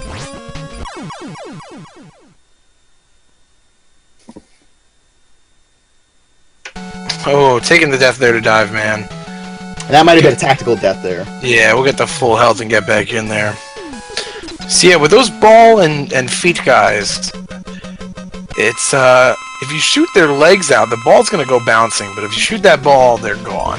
Yes. And welcome back, Beef. 43 seconds later, and he has saved about 9 seconds over if he had done the stage really at a high level. Oh wow, really? That's it? I've heard 9 seconds, 16 seconds, 12 seconds. For me, it was like a minute 40. This is the difference between being a top-level Mega Man 5 runner and being us. So yeah, for Beef, Separates- it's probably a little bit more than that, actually. That's because he's not exactly a Mega Man 5 runner, but yeah, it all depends on how quickly you navigate that stage. We have the wire get on screen. So JVeth, of course, will get bonus points as a result of getting the wire. We want to congratulate Beef on a race well fought, but in fact, JVeth, secret winner of the... No. It was all about getting the wire the whole time. He was just the first person to think to do it, and... There was a secret message on the challenge board. If you deciphered it, you learned that you get an automatic 40 minutes off of your time if you grab wire. A lot of people didn't realize this. The first letter of every post on the challenge board actually spelled "Get the wire, win the tournament." So, see, people didn't pay... It's cryptic, a little bit, but the game over screen, not so cryptic. That is trouble for JVeth, as he's going to jump back into Drillman stage. Now, on the bright side, the positive side, he was not terribly far into the stage, so could have been a greater time loss than it is. Oh, Beef gonna get that E-Tank here. Getting 750,000 extra lives in this game, not enough. Gotta get the E-Tank just for safety. Gets to slide onto the arrow. So you see him kind of walking off the edge of that arrow. That's going to save a little bit of energy and allow him to do a very nice arrow ride over this next screen coming up. He's going to get the health from Eddie. That's important, especially if he wants to use Gravity Hold for this last bit of this stage. Because he's going to be able to ride over these two big galoots. And down. He's going to take a hit here, and that's going to really reduce the amount of life he has. But as long as he doesn't take any more damage throughout the rest of the stage, he's going to be okay. Ooh, and as soon as I say that... I forget what the name of the horizontal missiles is. I know the vertical gray ones are called missiles with the Z's. I don't know what the horizontal ones are called. Say rockets with 4 Ks. Yeah, rockets. It's not 3 Ks. I know that. He's going to switch back to Crystal here, because he's going to want to use that for napalm. And it only takes 2 shots to kill the ball in the cup. There's a couple cup and ball guys in this game, I'm just realizing. You got the ones in Crystal Man stage, and then you got these other ones that kind of shoot their shots at an arc. Oh, so he used that E-Tank out there. I just noticed that. Not a bad idea. Oh, yeah, good point. Nice catch, Kong. As we see... Oh, no. Oh boy, JVeth taking it there. Has the checkpoint though. Not gonna get the E-Tank. So getting all the beat letters, yes, not necessary in the 46 Row Masters, because you're gonna use beat for the the Dark Man fight. Any of them really, they're all weak to beat, and the final Wily fight. But since we're not going that far, yeah, we don't need them. And in fact, that's why you'll see the Crystal Warp, because our runners do not need to get beat. In an actual run, in an 80% run, you really, really, really, really, really, really can't stress enough how badly you want beat. We told beat to go ahead and beat it for the 46 Row Master Race. I don't get it, but I do get that we're on Starman stage, and we're going to see some mini-mets. Yeah. One of the jerkier Met iterations, I would say. Yeah, really annoying, but super cute. More annoying, I would say. Listen, we're going to see those charge Mets before too long, so... Oh, choo-choo train. Those are the ones. I love those guys. The great thing about them? One uncharged shot. Yep, and then just slide right into their bullet. That's right. One hit left here on Drill. Hey, there we go. And we're on to the last boss of Mega Man 4 here. And now it's up to Toadman for JVeth to make his way onto Mega Man 5. It's BeefWatson using some super aero tech here. He is going to go up and over these satellites. We'll see if he goes to Gravity Hold after this. And he's gone to Rush Jet. It's a little earlier than I've seen some other people do it, but he's going to use it on the screen anyway, so not a bad idea at all. There he goes, just going to let him get up to that third platform a little bit faster. Getting a little bit of health from Eddie there. Never a bad thing. Yeah, quick little fill up. And he did indeed go to gravity hold. So now as soon as these Mets show their eyes, he's going to nail that gravity hold and send them flying. That's the thing. You can't shoot until you see the whites in their eyes. Oh. Trying to get this... Are those penguins? These are your jumps, Conger, on JVeth's screen. He's making his way through, and he is past the jumps of doom. Because those look like penguins, but penguins don't fly.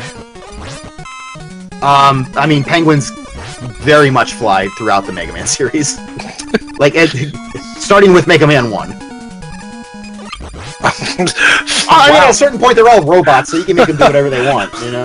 Wow, I did not even think about those ones in Mega Man 1. That's right.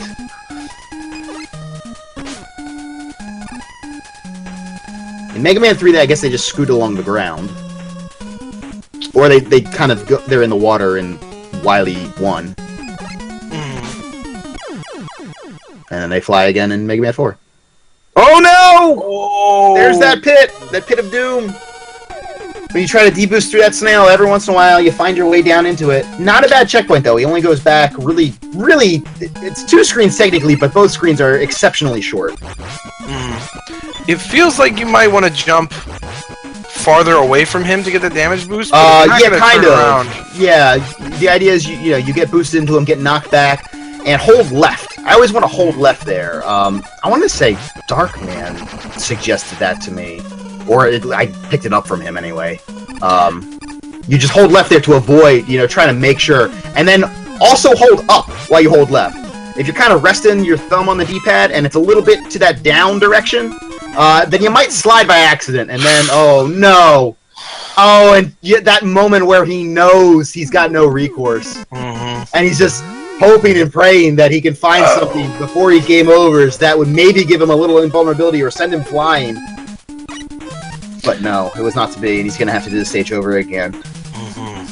So I always found it easier on that second snail especially, is to jump closer to the edge of that platform so you hit lower on his hitbox.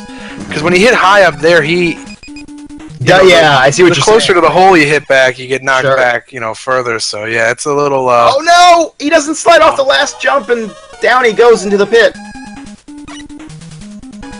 And Toadman stage is really giving JVeth some troubles right now. Let's see. Charge Man on the other side, getting power stoned.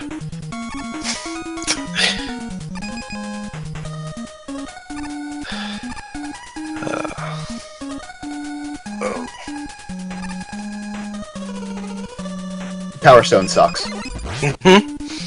So every once in a while, when we get to this point, we're like, "Oh, so calm. You think Power Stone maybe?" No, let's just say Power Stone sucks. Be done with it. It's garbage weapon. Unless you're on the Dreamcast.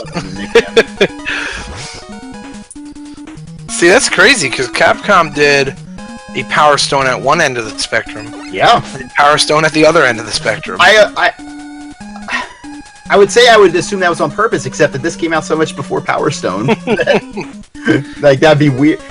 It's just amazing that they would go through... This would be their 5th game, or I guess 6th, really, if you include Mega Man X, which had already come out by this point. I don't know if 2 is out yet by now. But they were pretty good and pretty consistent at making shield weapons throughout the series. And then they get to Mega Man 5 and they're like, I don't know, make it fly away from Mega Man so it can't ever hit anything. That seems fine. Like, they outsmarted themselves. They're trying to do it a little bit differently. Whenever... Skull Shield was fine. Leaf Shield was fine. What else we got? They got it right when they went back to Plant. Plant was right. Plant was great, And then they lost their mind on 5. It's going to take forever to get off screen, and you can't shoot another one until the one leaves the screen, and also it can't hit anything. But besides that, everything's great. Mega Man 4 is down for JVeth. He is on to Mega Man 5 just in time to see BeefWatson close it out with this amazing, amazing music for Wave Man Stage. looked like he was going to try and do the little jet bike skip, but there's just too big of a gap in between his 3 arrows. Well, he may have thought better of it, too, you know. You save about a second doing it like that, at the potential cost of having to reset the game and password back in and do the stage all over again. And we actually saw that Tuesday night. Yes, we did, from Mr. Too Good.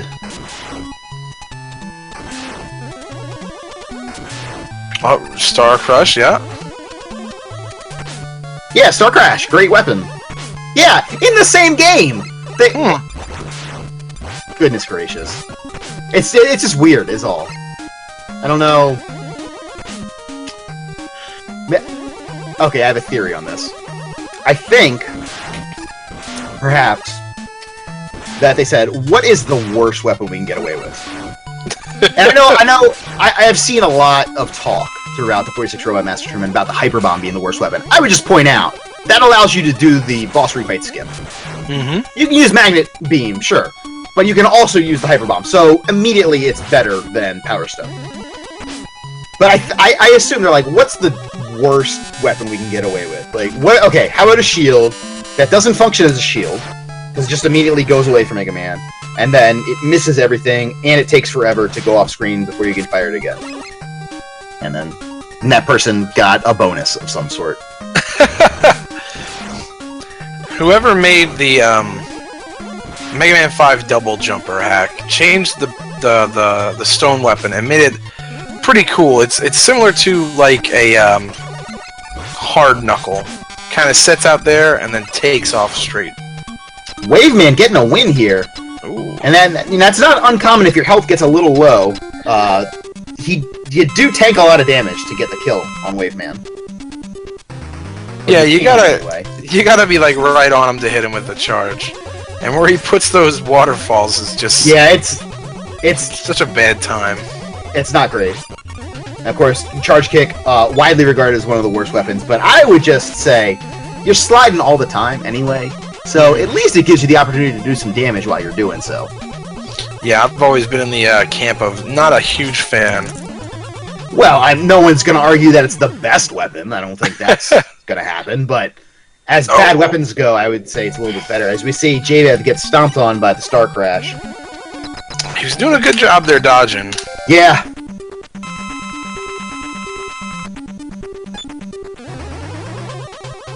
Thunderwolf, yeah. That is a rough weapon to hit with. I have still not played Mega Man 10.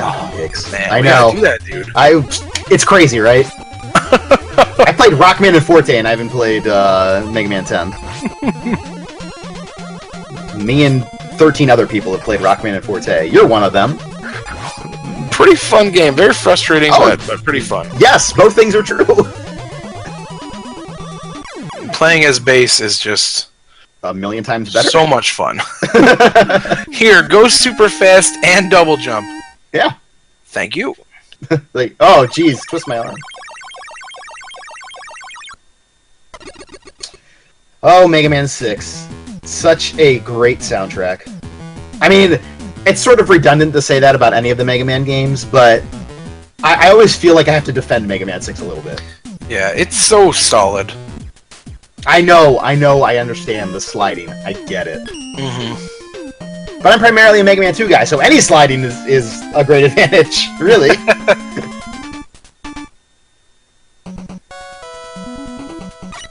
But top to bottom, I mean, that, like, I get, at least Centaur Man, you get the Centaur Man song, you know? So that's probably what it is about Mega Man 6, is, you know, if you were to rate all the songs on a 4 to 5, on a 5-star level, you would see that Mega Man 6 probably has the highest average among all their songs, you know? They're all really good.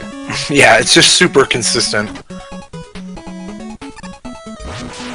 You know, as we have been putting on this tournament, I've had a bit of Mega Man fear, and I found myself the other day putting together a list of the 1 to 46 of the best songs throughout the tournament.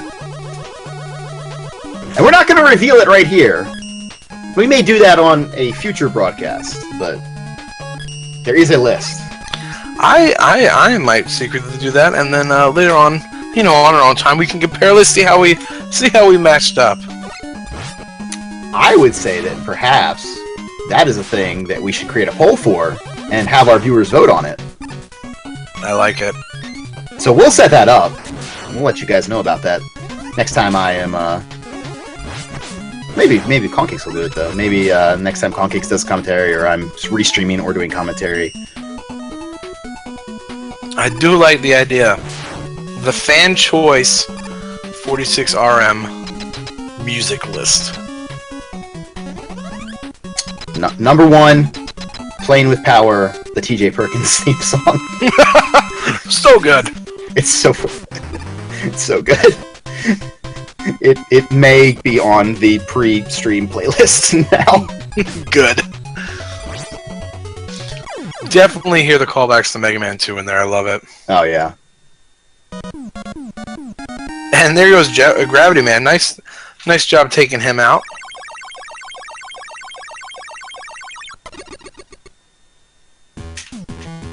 You haven't had a race yet, have you, Concakes?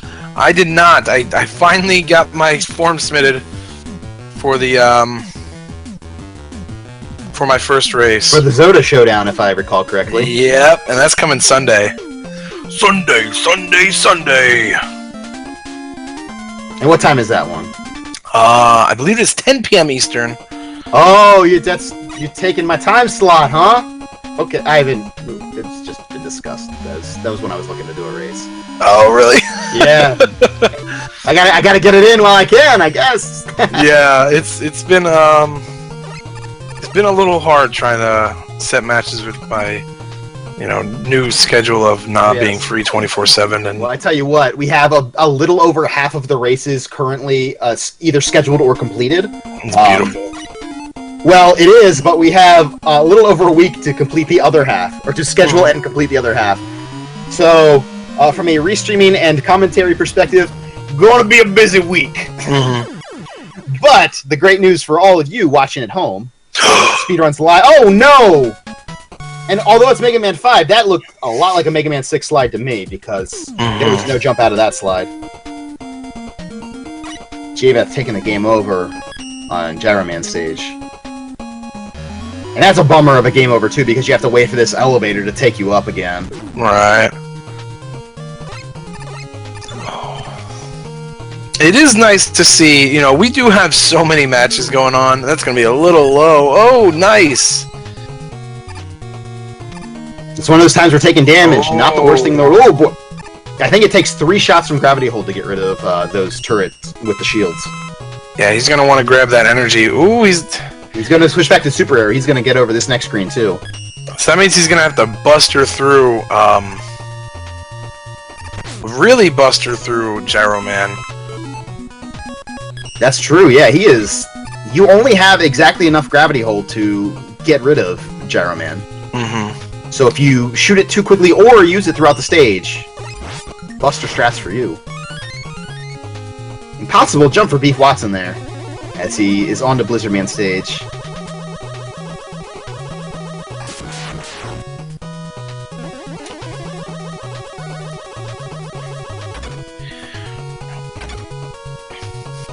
I don't know if it's because I nominally know Mega Man 6, and I mean nominally. I do not know it very well at all. I did it once for a 12-hour challenge and did, like, 2 runs after that.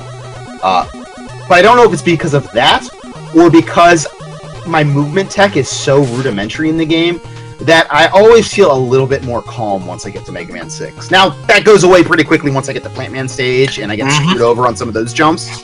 But for the rest of the time, I find myself, like, way more calm than I should be relative to my skill level at the game. Yeah, it's hard to remain calm when you're in Plant Man stage. I've been hurt before, Concakes, is what I would say. Yeah.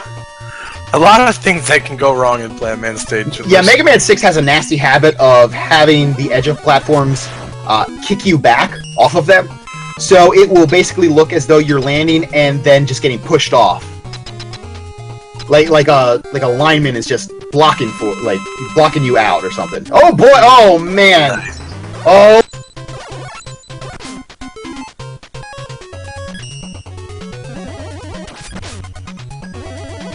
Now we gotta hope that Jarman does not stay up in the air. Health is getting down to it for JVeth.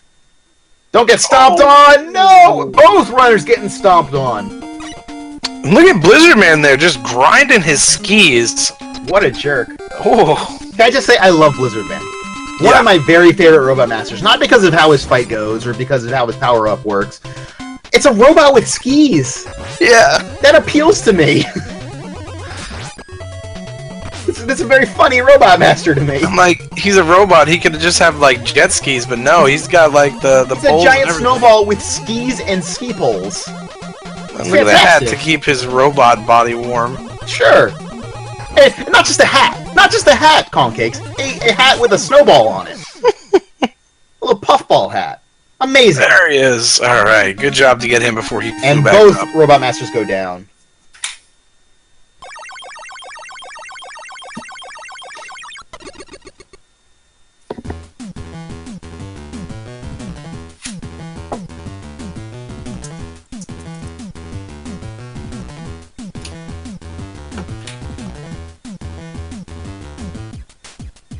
The Forgotten Area. That's where we're going now. I love reading some of those little tidbits. They forgot to make those springs work properly. Is what they forgot. Yeah, they're. It's so weird when you look at them because the box that you land on is still square. Yeah, but they're not. Sure is, Kong. Yeah. So it's so weird. Yeah, you think you have this space, but no, you. It's really weird looking. That's so frustrating.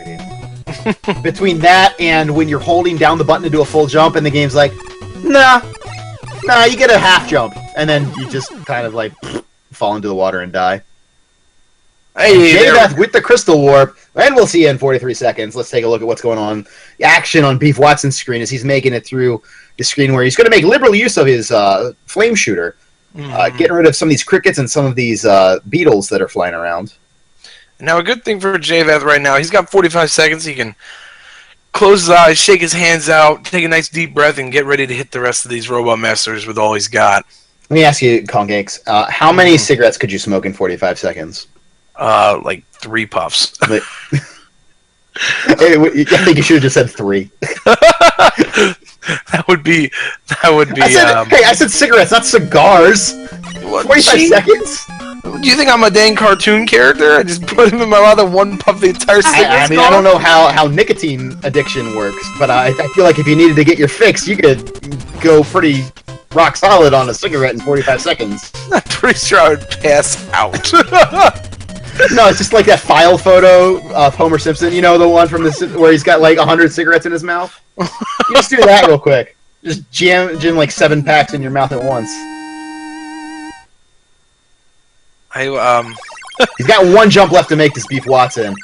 The fish is alive. He makes it, though.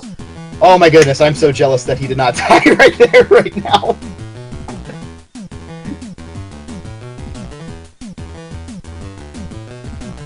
JVeth getting the Crystal Eye, dispatching of Crystal Man, and he's on the Napalm Man stage. As BeefWatson is going to try to put some work in. Oh my, and he's got the glitch. Man, oh man, that works. I love it. Really comes back. But yeah, you can, if you're, I believe it's if you're overlapped with the sprite of Plant Man while his shield is down, Plant Man gets very confused and just starts running around like a crazy person for a while. So you can just kind of wreck his business for however long as his plant shield is down. I usually just wind up getting 2 shots per shield from him. JVeth being very careful through this grinder section. If those things touch you, you are instantly dead. Does not matter how much health you have. And you can get through there with only seeing 2 of them, but your slides have to be on point. If you miss 1, then you are dead. And Concakes, we are on to this very special stage. Oh, White Hat's favorite stage. This is Tomahawk Man. Probably the most thematically cohesive stage in all of 46 Robot Masters. This is one of my favorite looking stages too. Great looking stage and tremendous music. And you got the Met gumball machines. which are really annoying since it looks like you can just walk past them. You can't, but it looks like you can. It'll be 5 shots from those the flame shooter.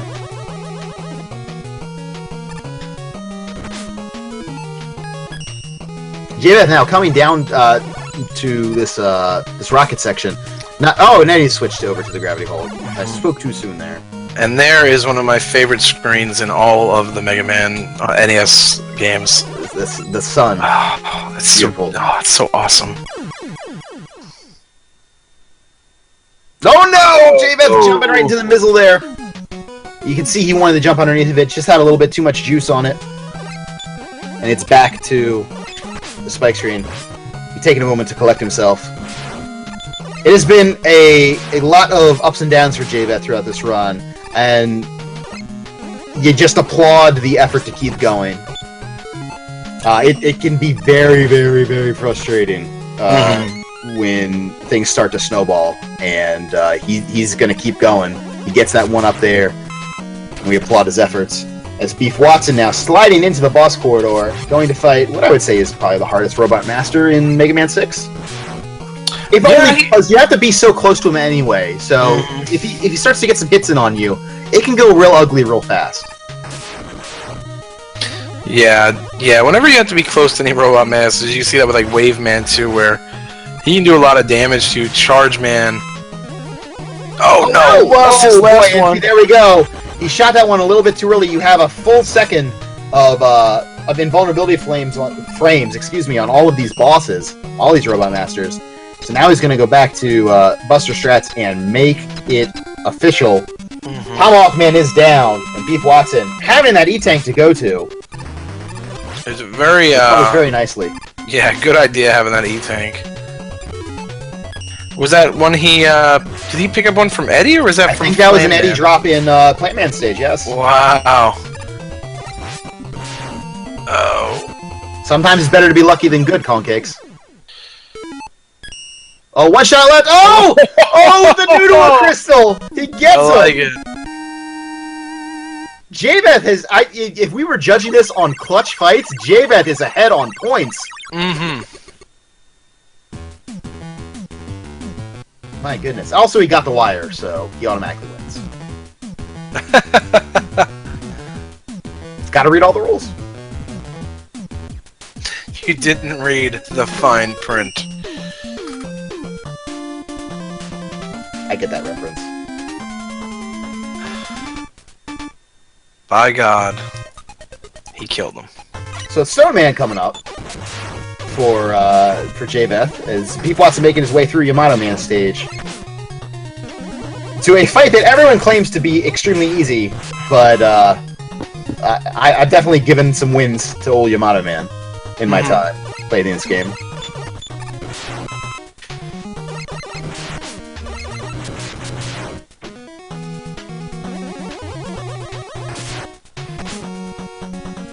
And I see some use of the Rush Jetpack, is replacing the Rush Jet in this game. A very useful tool that recharges once you land on the ground. But it doesn't have a very long usage while you're in the air, and if you get hit in the air, there is very rarely an opportunity to recover. You tend to just fall like a sack of bricks. Super fun to use to play the game with, though. You're fast, you can't slide. Such a beneficial weapon. Yeah, you can't slide, which, hey, that stinks. But, man, it is so much fun just to fly around every stage like that. It's funny, if you're in sliding animation and you try to switch to either the power suit or the jetpack, the game will chastise you. Yeah. A very harsh tone that it plays. Like, okay, I mean, you could have just stood me up instead of keeping me in the slide, but I guess that's cool, too. It's like the video game equivalent of wrapping your knuckles with a ruler or something.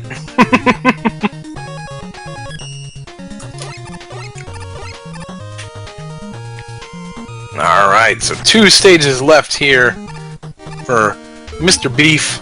Oh, and JVeth just a little bit low with that super air placement. Is out of them now. And now he's just going to go ahead and switch to gravity hold.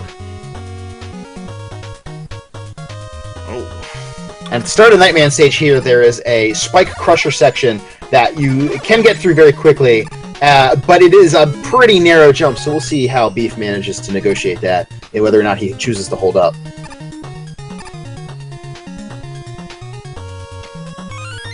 Oh, now he's going to have to. He got a little bit caught up on that jump there. He was trying to shoot down the drill runner and thought better of it.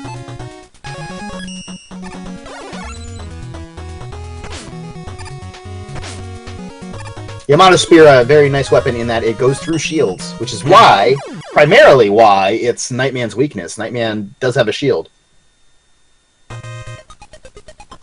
Other weapons attack him unless he is in the unshielded animation. With the Yamato Blade, you can just cut right through him.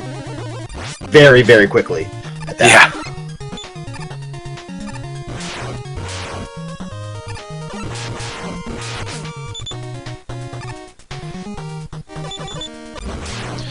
HP a little low, but he's gonna pick up these two small ones here. There's a couple opportunities for health pickups, both here and then a little bit later on this stage.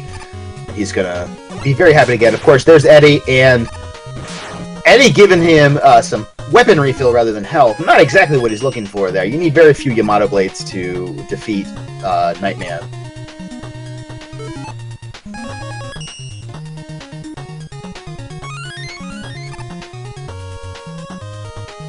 And the E-Tank for JVeth. Eddie being a bro. Hey, there we go. And a little bit more health for Beef. But his health is pretty low here. Now, if you're going to want to fight a Robot Master with low health, it's probably going to be Nightman. Even more so than Centaur Man, because Centaur Man can troll you with his time stopping. Ooh. And now, Beef is trying to figure out how best to handle this. He's going to go with the Rush jetpack. Not even mess around. Not a bad idea there. You know, hey, better than going back to the checkpoint if you die.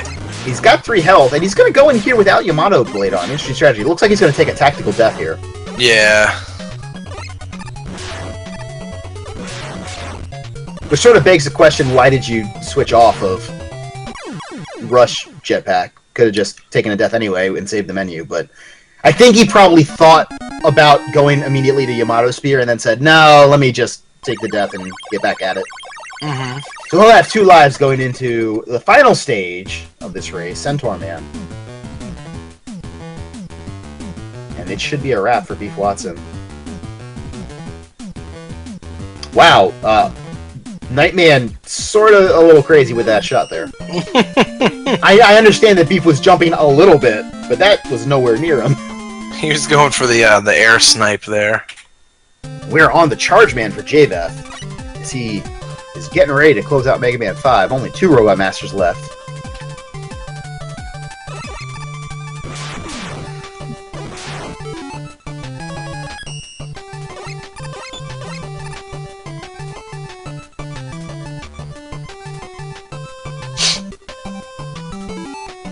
The Ancient City. Oh, we missed it. Nightman, it says the Master of Karate. I do like that. Yeah, when you go to Nightman for his Master of the Mace Ball. Which one says Master of Karate then? I don't know. Not the Karate Man, I assume. Thomas from Kung Fu. Tomahawk Man. Sure, Tomahawk Man is the Master of Karate. I believe one of them says Master of Karate, or my eyes are broken. Are you thinking of Dayman? Fighter of the Nightman, Champion of the Sun? Because he's a Master of Karate and friendship for everyone. Listen here. I think you confused Nightman with Dayman. If you did that on purpose, that's the funniest shit you've ever done. No, I think you did that. You confused Nightman with the song Dayman. No. From Always Sunny in Philadelphia. No. Enemy is in fact Nightman. I know. That's the most amazing coincidence that's ever happened to anyone ever. I've only seen like 3 episodes of It's Always Sunny. I could not be happier about what's just happened right now. Dude, it's gotta be. I'm so excited. This is... What has happened? We've been doing commentary. This is it. All of the rest of the matches will be done in silence. We can't top this. Oh man, Beef Beef liking what he saw out of the submarines, thinking he'd take a dip for himself, and it did not work out. Now here we have the ceiling of water here. The black part, not water. The blue part, water. I don't really know how that was supposed to work. That's a very weird, like, you would think you'd be underwater the entire time. Not somehow too underwater. It's very strange. Charge Man goes down for JVeth. He is on to Wave Man, as we are doubling up on water-related stages right now. Because, of course, Centaur Man would be contested underwater. Mm-hmm. As everyone remembers from Greek mythology, centaurs live primarily in the lost city of Atlantis. That's the first thing that comes to my mind. Yes, absolutely.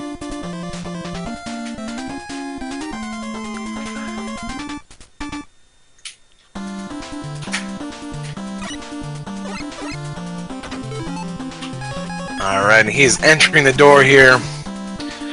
He's ready to set down his controller. Let's see what he does here with Atlantis Man.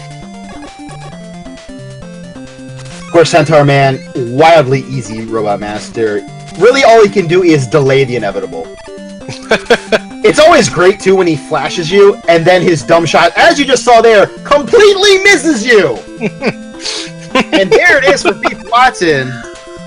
Well done. He has closed this out with an official race bot time of 2 hours, 5 minutes, and 34 seconds. I believe that is a PB for Beef. Well done. Always like to see that race PB. Yeah, race PB, best PB.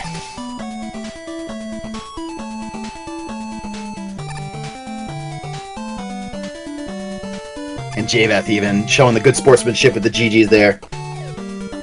But of course, as times matter for tie-breaking purposes, we'll see JVeth go ahead and close this out. Mm-hmm. Beef gets a hard-earned victory here.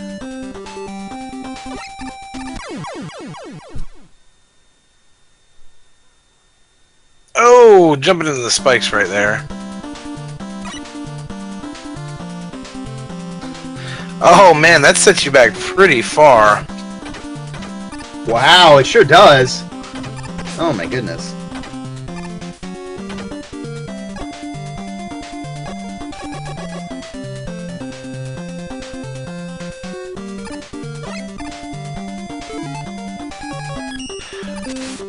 I think I may have confirmed my worst fears. Yes. There is no robot in Mega Man 6 that says Master of Karate.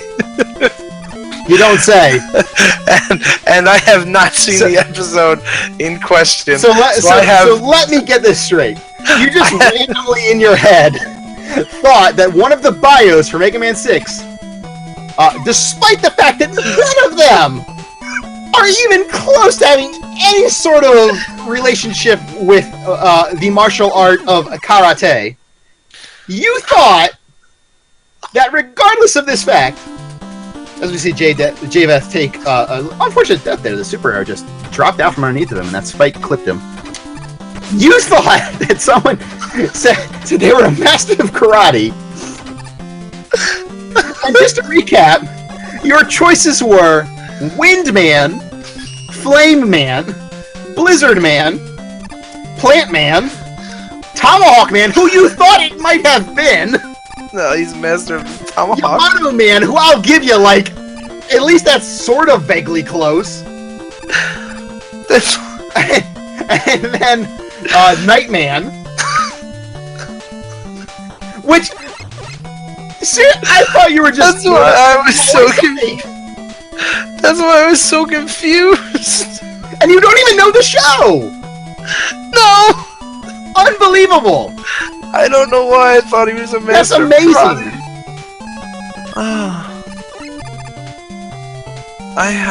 That's the exact phrase and everything. It's not like, oh no, he's the good guy at karate. That's from the... No!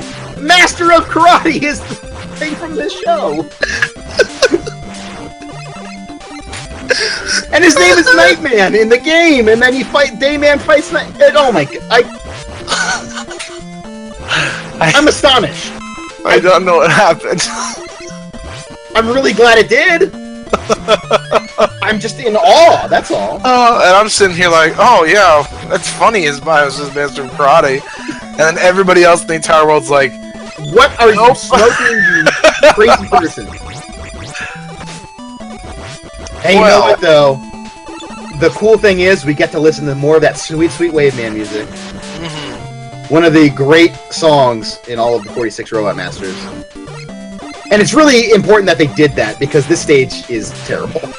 Yep. Can I interest you in 2 auto-scroller sections? Very soothing music though.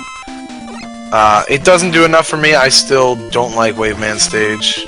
Well, no one... I don't think anyone's like, boy, Wave Man stage, right? I'm actually not dancing on the razor's edge right here. He's just barely able to collect health once he gets down to that 1 health mark. Oh! Oh, and the dolphin gets the better of him that time. And he'll be back to the beginning of the... Oh no! Look at that at the end! And there's the end. It's injury. He's like, hey, we're here! Where are you at? the screen Oh moves just to show him. That's really rude. I have never seen that before. That is really, really rude. Man, Capcom was...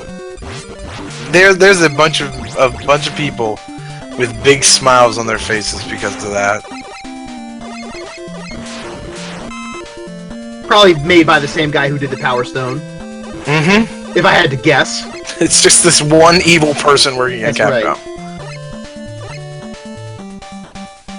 Evil Keiji Inafune, which is just Keiji Inafune without the stubbly beard. And with, like, I guess glass. I don't think he wears glass. Either glasses or not glasses, whichever the opposite. Basically, we're going with South Park Evil Twin rules, is what I'm saying. I thought he was evil Inafune ever since he released Mega Man 9, Mighty Number 9. Oh, I thought you were going to say Mega Man 7. No. Or Mega Man 8. Oh man, I've begun to like Mega Man 8 less and less. Weird. I'll tell you what. Yeah, I guess because you've been playing it recently. And I'm kind of becoming keen on Mega Man 7.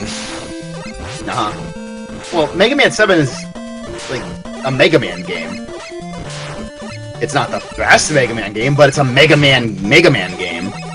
They're just like, hey man, you want to see Mega Man big as hell? And they're like, here you go, Mega Man 7. They do like their large sprites on the Super Nintendo. Just because you can make them detailed that large doesn't mean you should. I'm telling you, Rockman 7 Famicom is so good. I like it so much more. And I don't even like really dislike Mega Man 7. I only played it the one time. I got really sleepy through a lot of those polar bears, but besides, like, it was okay. It's aight. But Mega Man 8, I was like, oh boy, this is scarcely a Mega Man game to begin with. Oh, there we go, nice. And down goes, wait man, we're gonna see some Mega Man 6 action. Crank that volume and enjoy some tunes as we close this race out. JVeth on to the final game. Oh yeah, Mega Man bass is very fun. When you're playing his bass. Commentator when his Rockman runs with Rockman and Forte. Wait, when am I doing them? Yes. Never. I wasn't talking to myself. Never. I'm never playing as Rockman. Hey, it's not called Forte and Rockman. It's called Rockman and Forte. You have to show some respect. See, maybe I would, but you know, playing as Forte, you know, that's my forte. Okay. Cha-cha! Well, truly you are a master of verbal karate. Damn it. I feel like we'll be coming back to that one for a little while. It's impossible that happened. I can't even... Like, it would have been one thing if you'd said that on, like, Yamato Man stage or something. You said it on Nightman stage. That's why I thought it was so crazy. I was like, Nightman, he's not karate. He's in a big suit of armor. You have to, on some subconscious level, have been thinking about that episode. Have to have. I've seen only a few episodes. One was about Lethal Weapon. Okay. One was them in a pool without any water and getting stuck in it. Of course. I think that's it. Unbelievable. I need to watch I literally more. don't believe you. I do. I need to watch more. I do apologize. No! Clearly you're pretty up on it. Because you just whipped out that Master Karate reference like nobody's business. Like you just, like, knee-jerk reaction. Nightman, Nightman, Nightman. Master of Karate? Let's go with that. Hey, let's say this into a live microphone. Perfect. Perfect!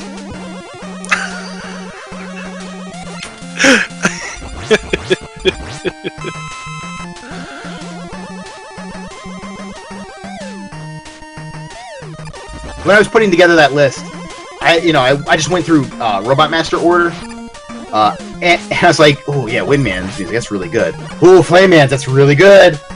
Ooh, you know what's really good? Blizzard Man's. Plant Man's really good. I just kind of kept going like that. It's like, well, I know Centaur Man's last. The rest is gonna be tough.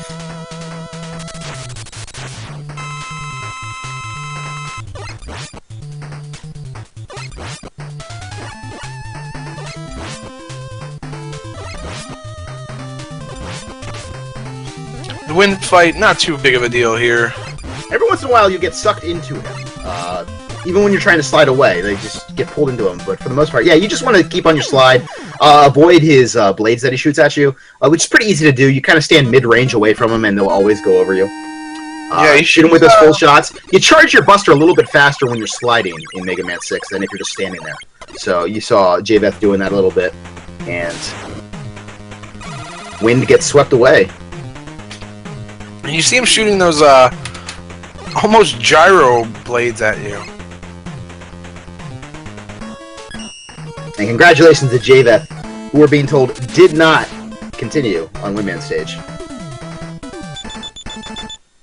I've been pretty happy with how few missed menus there have been throughout the tournament. We've seen a couple, but that's just a really, really unsatisfying way to see someone lose time. Right. You know what they want to do. You know they don't want to continue. You know they don't want to select a crazy out-of-place Robot Master. But so, just a little bit of a slip, and then you're just losing minutes for nothing. It's not like, oh, I meant to jump and I slid, which at least is in the course of getting through the game. Right. Just to lose that time because you can't teleport out of the stage is really, really frustrating. I do expect to see the Samurai Jesus a few times. Hit that password screen on Mega Man 2. I'm sorry, Samurai Jesus? Yeah. That's what the password screen says in the glorious BSD. Oh. I don't think I knew that there was a password screen in that game. Yeah, I've misclicked it quite a few times. I was watching one of our great races in the tournament, and my children saw, watching, Daddy, what are you watching? Oh, I'm watching this game. And they got to the item get screen in Mega Man 2. They said, Daddy, is that Santa Claus? That made me think of BSD. Evil Santa. Evil Santa. Yeah. Wonderful. So, see, my kids are a big fan of Bad Scissors Day, apparently. Yeah, just like I mean, you really knew though when they were asking about Kangaju Jack that they were in the mix. They knew what they were doing. Oh jeez, no, wrong way to go. Oh boy, he got back out of it though, and he got the E-Tank. He saw that flame guy and just hightailed it back the other way.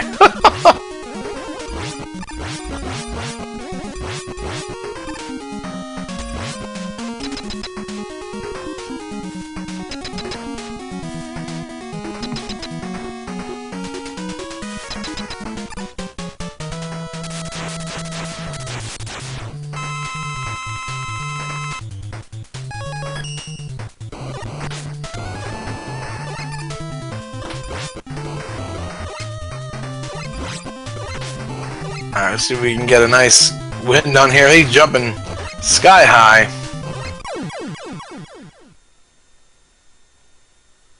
Hey, there we go.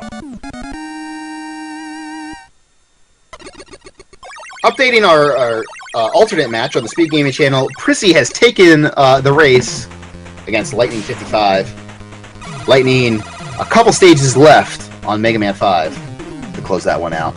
He'll be on to Mega Man 6 shortly. Congratulations to Prissy. A very late night race for him. Started around 3 a.m. his time. Whoa. That is a late start. Let's see if you can't see the time here that he posted. At least the unofficial time. Oh, does not appear to be on the screen. So we'll take a look at that real quick. See if we can't get that race up here. And it looks like...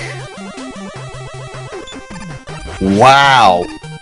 Prissy with a time in the race of 1 hour, 44 minutes, and 54 seconds. Wow.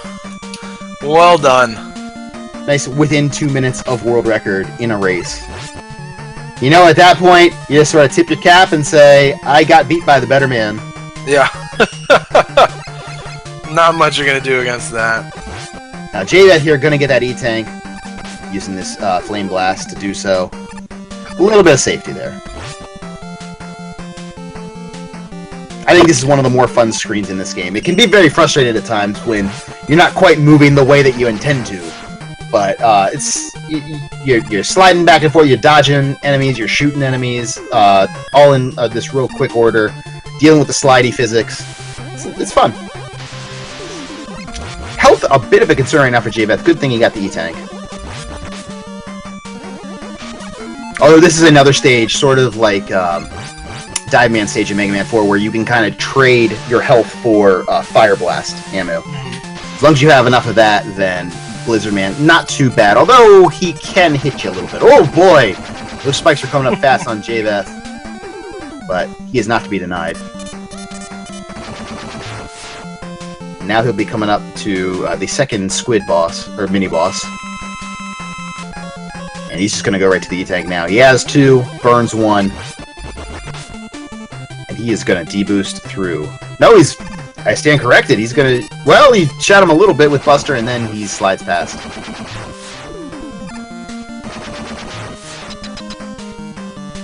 He's going to play very safe with these bombs here. Trigger them, jump onto the stable platform, and then jump back after they've exploded.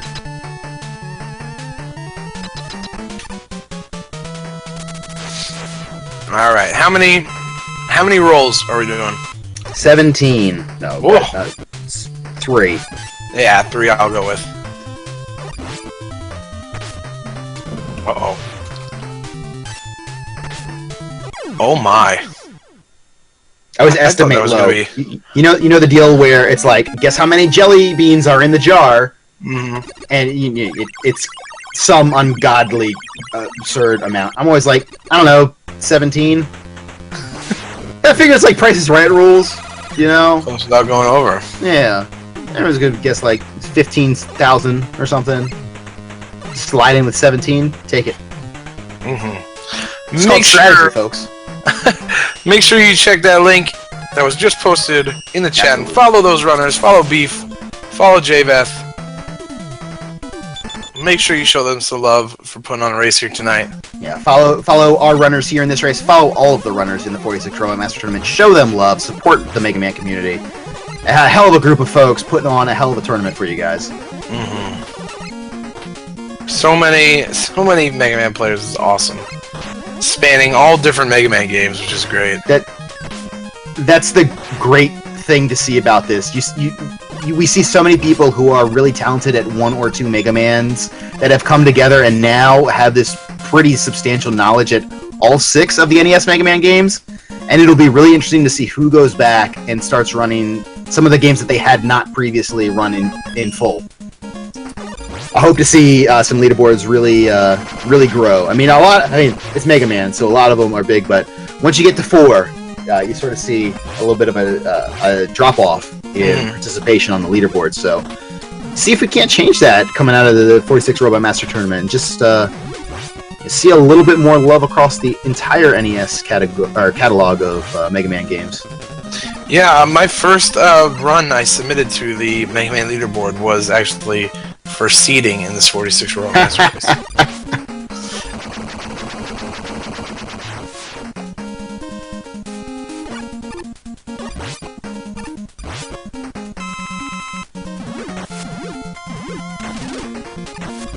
And now JVeth making it over to the springy, over-the-water plant form section. Certainly will not be doing plant forms here. We're going to play it safe. But that does not mean that this screen is actually safe. There's plenty that can still go wrong.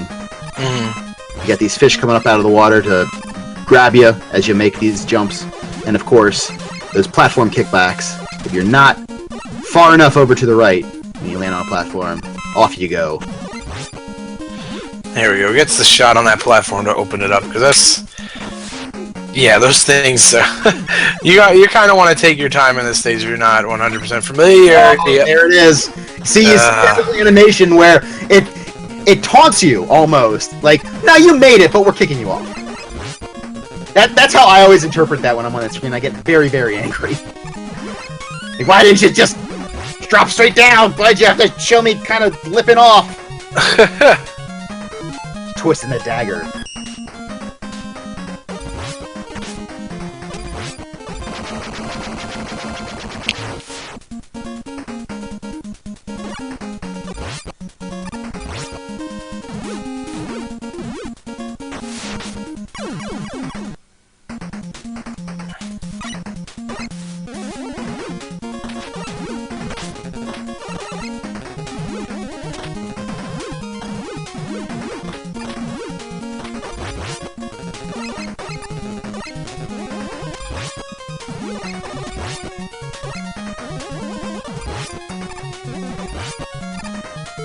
And this is the real downside of taking a death there. It's frustrating enough as it is, but the checkpoint is back before the Gorilla Golem here. That's a terrible, terrible checkpoint to spawn you before a mini-boss like that. And you say, well, anyway, that's the last screen before the Robot Master. Why would you set a checkpoint there? And I would say to you, well, just look at Shadow Man. That checkpoint is on the last screen before the Robot Master, so there's precedent for this.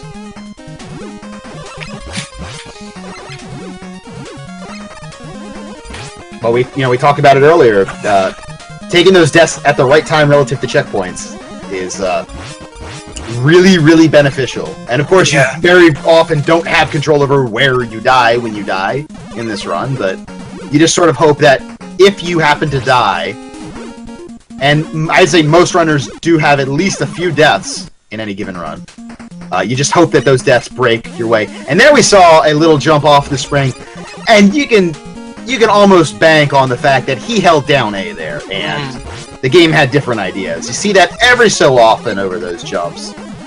I'm not sure what happens, whether just timing gets a little bit off somehow, like even though he's holding A, if it's at an interval that the game is not going to recognize, or what, but the frustration continues for poor JVeth as he makes his way through one of the more aggravating parts of Mega Man 6.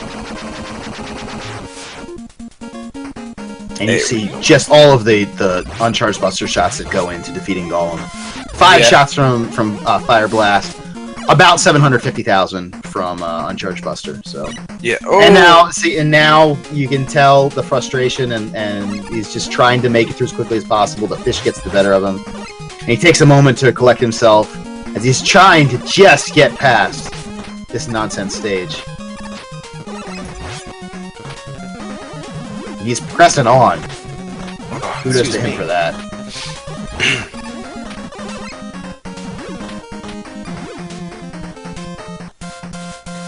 I mean, we do get to see the Harambe Golem one more time, which is nice.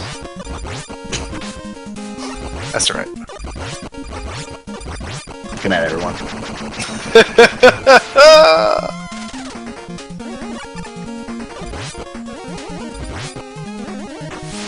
Time to go for Plant B.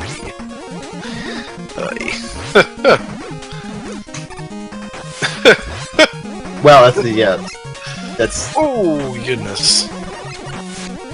Oh, that was Mazimov. We were doing commentary, and he said Plant A didn't work, so they had to go to Plant B.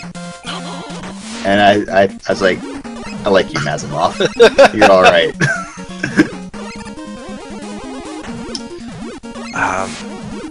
Richard, Cab, and myself were getting way over our heads with puns yesterday. Yeah, Cab is bringing a real strong pun game to the proceedings when he's on commentary. Let me tell you, gotta watch out for that guy. No! No! Yeah, you gotta kind video game. You gotta kind of hold right as you're hitting the plant to go to the next one, to the spring to go to the next one. Right, and you kind of have to edge over to the right of the one you're jumping off of a little bit as well. Yeah, you kind of want to start holding right before you hit the spring when you're bouncing to go to the next one.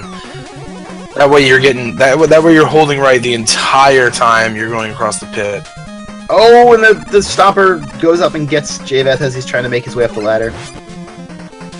And you just want this game to kind of cooperate at some point, this stage in particular. Just be cool, alright?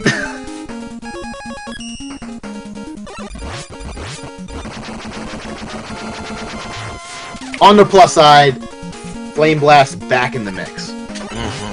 Much appreciated for JVeth, I'm sure. Just makes going through the stage so simple. This is the OP weapon of the game for sure. Yeah, flame is such a good weapon.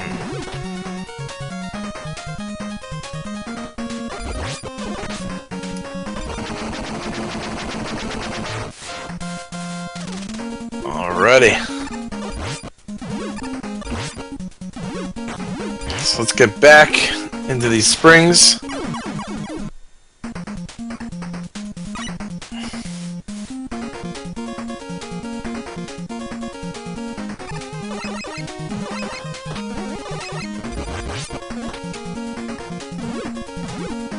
Those leaves that always fall out of the trees when those guys come down? Yes. They used to always look like potato chips. Yeah, I can see that. Like they're just dropping some Lays. Well, you know what? Listen, they squeezed a lot out of this game on the old 8-bit Nintendo Entertainment System, okay? Oh no, I love So you're that. gonna have to excuse a few chip-like leaves. Hey, that's fine. I didn't say I didn't like Lays. No, I mean... Giving them cheddar and sour cream? What up? Okay. He's out of Flame Blast here, so he'll be back to Buster for this part. This could be a little frustrating just because enemies take several hits as opposed to one. So it kind of affects your flow through this screen, although flow has not been the problem. It's been those ledges just clipping him off into oblivion.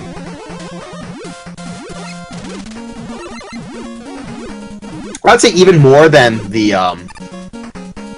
time savings for doing platforms is just that you get into if you do it right, which is a pretty big if. You have this flow and this momentum to your movement throughout the rest of the stage that is really, I feel like, something that can kind of carry you throughout the rest of this. Oh, and that fish comes up and just grabs him down, bringing him down into the murky waters. This stage is cruel!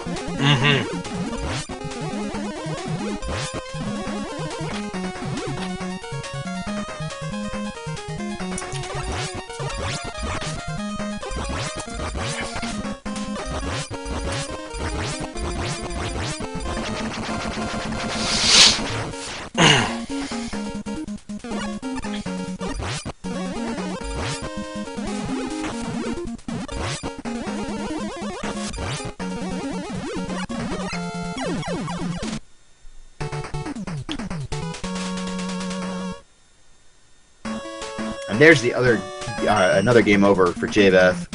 Plantman Sage, extremely, extremely, extremely unkind right now. Yeah, he's really got to try and work on moving right and bouncing up the spring while holding right. That's gonna serve him really well in the future. And of course, if you can just get past this stage, it's really all downhill from here. Tomahawk Man fight could give him a little bit of problem, but the stage itself, not very bad. And indeed, the rest of the stage is pretty easy compared to this one. There's just really not that same level of opportunities for trolling from the level design.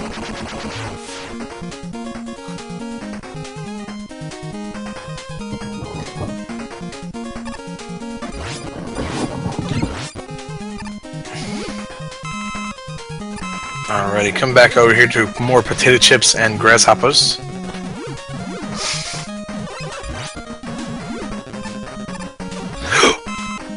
What? Oh.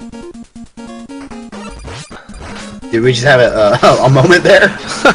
the timing of that popping up. Yeah. That was... Oh, there we go. Yep, we had a moment.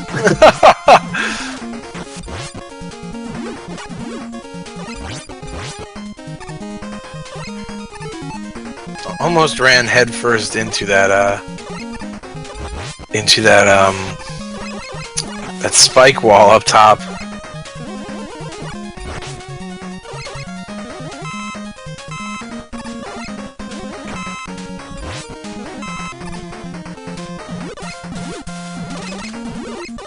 Alrighty. So we'll see here. If he keeps a good idea. What's that you're saying, Colin? Oh, if he keeps a good idea of where the fish are, and make sure, yeah, you really gotta hold right and bounce off that spring. That way you're not trying to react to when to hit right, you're already doing it. And you'll get so much more coverage that way.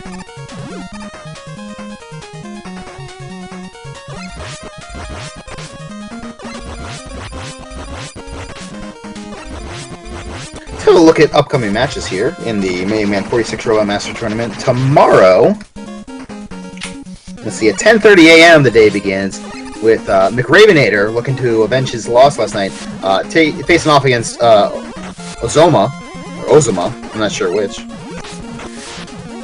Looks like we have a match scheduled with our restreamer extraordinaire tonight, Doysum, taking on Lightning 55 at 9 p.m. tomorrow. And then a little bit of a late night matchup sees Darko taking on Negazeus at 11 p.m. all Eastern time. And I think we'll be on, yeah, Speed Gaming all day. So you want to keep it locked into twitch.tv/speedgaming tomorrow for more Mega Man 46 Robot Master Tournament action.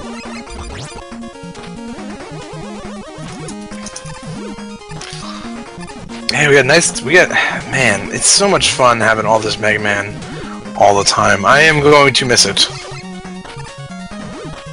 And if you think you're going to miss it as well, great opportunity to follow all our runners.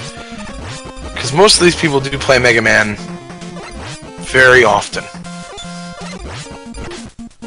Especially a lot of the people you're going to see in the later rounds are all going to be Mega Man specialists. It's going to be really something to see once we get to the knockout round. I think top 8 is just going to be so insane. It's going to be a who's who of Mega Man dominance, really. I mean, when you look at all of the people that we have in this tournament, with very few exceptions, we have pretty much all of the best Mega Man players in the world. Oh snap! We have Streamception going on now. Wait, a little bit. Where's Leo? Oh no! Oh no! Hold on, I'm spinning my top. It fell over. We're cool. There's a push now to switch to a 45 Robot Master Tournament and just get rid of Plant Man stage. Which I'm sure right now JVeth would sign 1,000 times.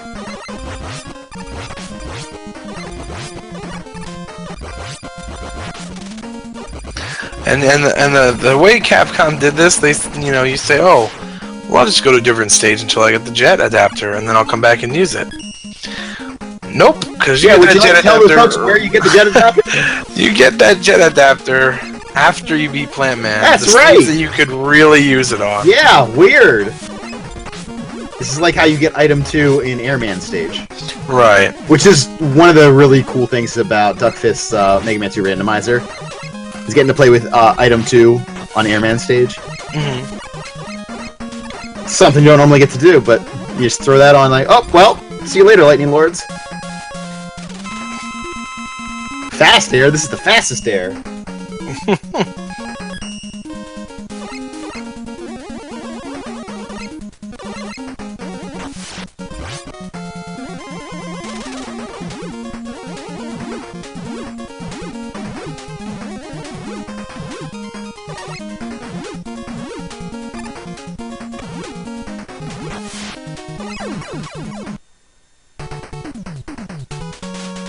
It's that one in particular. That's the one that he's having the most trouble with. Going up that little bit of height, as well as making that jump.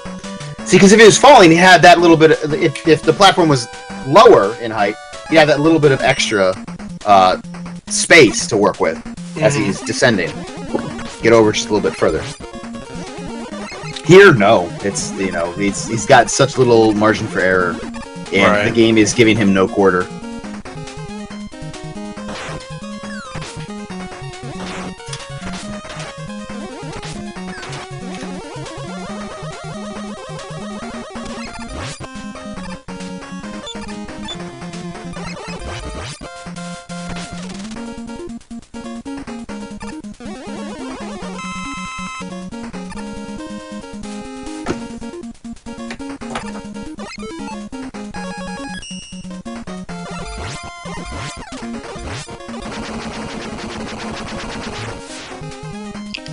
What are some of your most frustrating moments in playing? I guess in like doing 46 Robot Master Practice,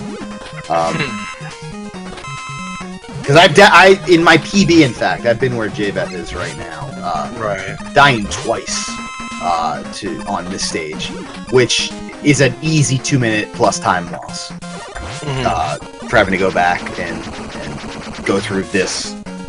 Gorilla Golem again and go back through the springs and all that stuff.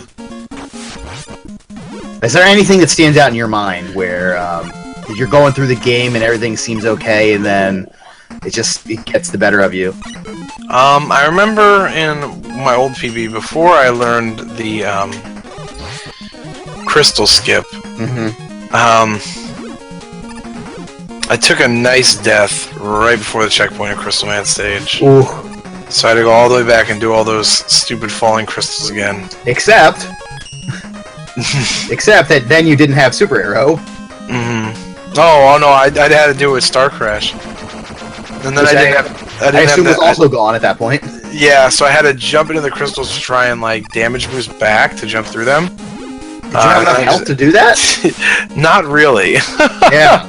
You have to be like pretty careful and get pretty lucky. And then the next Mega Man 5 I did in my next run, I ended up losing over a minute in Gyro Man stage.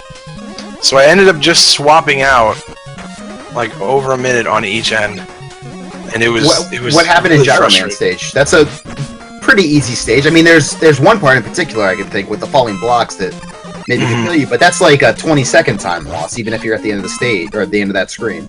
Yeah, so what I did was I placed the arrow wrong coming out of the first elevator right in the beginning. Sure. So not too bad. Ooh. I gotta say that looked pretty solid. I mean, and at a certain point, you just want it's like you want the game to just be cool.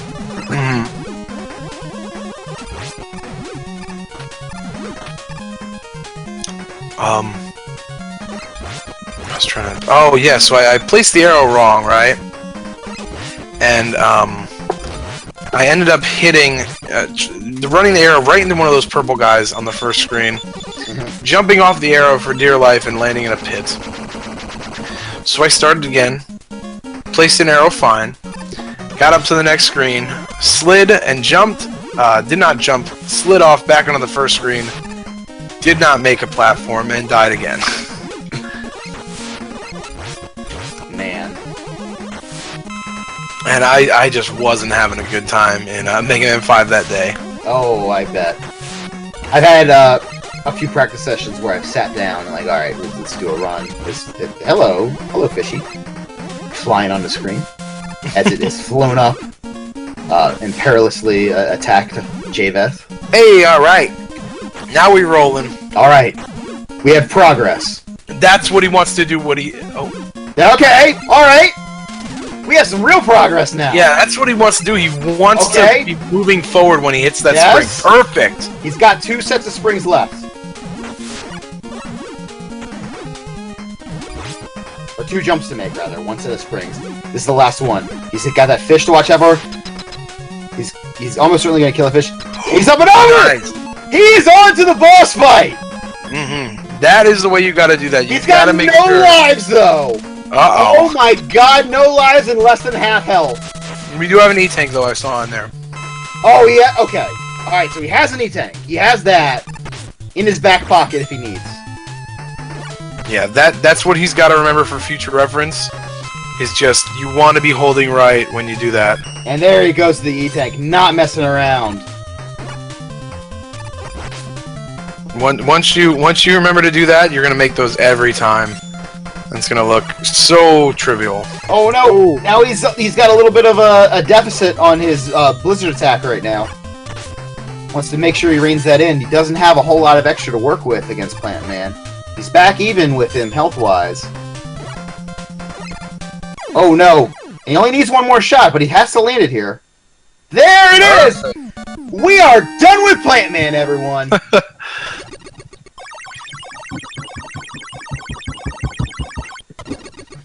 Get buried under dirt. Plant Man is dead. We are mercifully, for JVeth's sake, on the Tomahawk Man. Wow. And just the relief JVeth must be feeling right now to finally put this stage to rest. And on we go. Back to White Hat's favorite stage. It's Tomahawk Man. Whew. And your heart just goes out to JVeth. I mean, we've all been there, whether it's, at different points in our Mega Man playing careers, so to say. Just struggling with one thing or another. I didn't notice that piranha on screen until just now. Oh, yeah, it was drug on screen. Oh, yeah, I saw that whole deal. It's something else. He's earned that piranha trophy, let me tell you. He's gonna get a printout of this screen capture, have it bronze, and put over his mantle. Those fish can't hurt him anymore.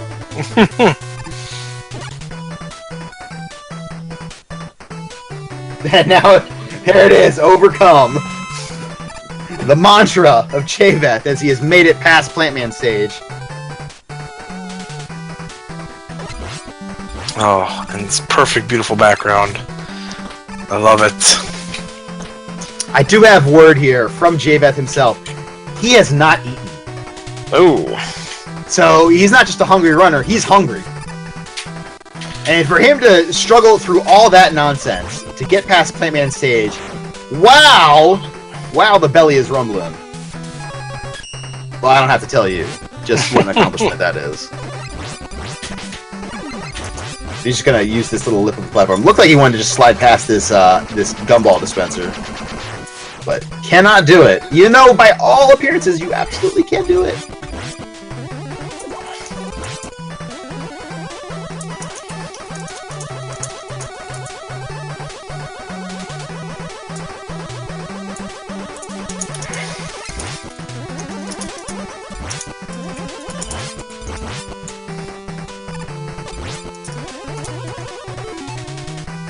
You have to remember here that JVeth is on his last life, and he has very little health, so he's going to be using Plant Barrier and getting right up close to Tomahawk Man. If he gets a good pattern, he should be fine. If not, it's going to be tough. I might go Buster on this. Just that way you can keep your distance, see everything. Oh, now remember, you have exactly as much plant as you need to kill Tomahawk, and no, that's the game over there.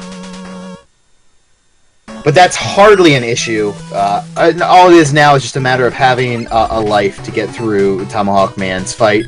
after getting through the stage. Shouldn't be a problem for JVeth here. And we get to hear Tomahawk Man's music again, so... Yeah. Actually, you know what? There's an E-Tank right there in front of him in that barrel. Oh. The one with the sign by it, if you use Power Fist and blow it up, there's an E-Tank sitting in there. I did not know that. Well, if you ever won the E-Tank and you're in Tomahawk Man stage, you know where to look now. Kong Cakes spreading the knowledge.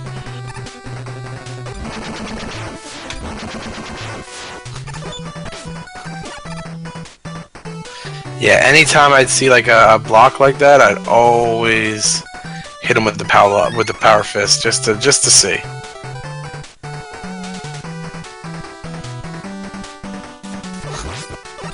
I believe there's one in a Flame Man stage, which... Well, there's definitely one in Flame Man stage. It's right there when you're going through that last screen. And it doesn't make any sense. You go, oh, okay, I'll use the fist to do this. But wait, I get the fist from here. Why would I come back here?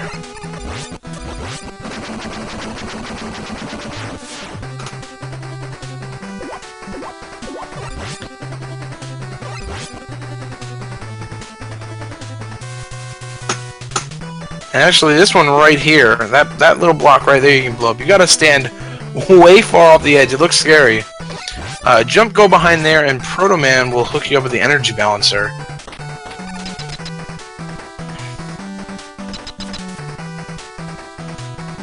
That's right. Let's not forget about the energy balancer, everybody's favorite item that definitely exists in this game. Yeah. It's in Tomahawk Man stage.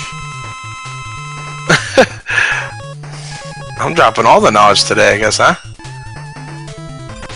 And that's where it goes, right there in that middle spot, where there's a big empty space there on the Mega Man 6 item Explain screen. to the people what the energy balancer does.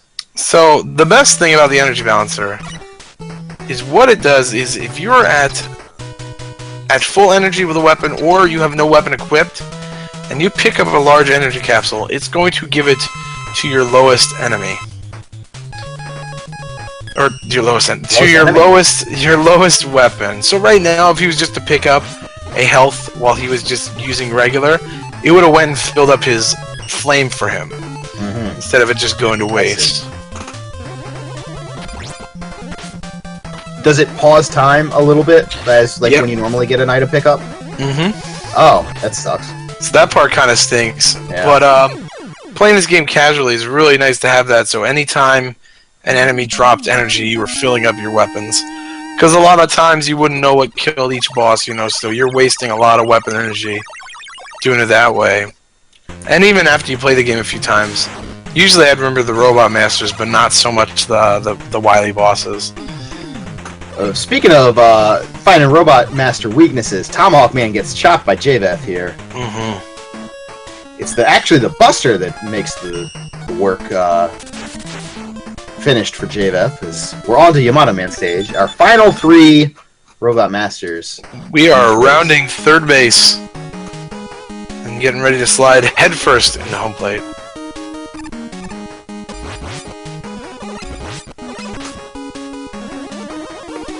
Are those pandas wearing hats? They are. I just noticed that. That side down there at least is a nice E-Tank. That's cool.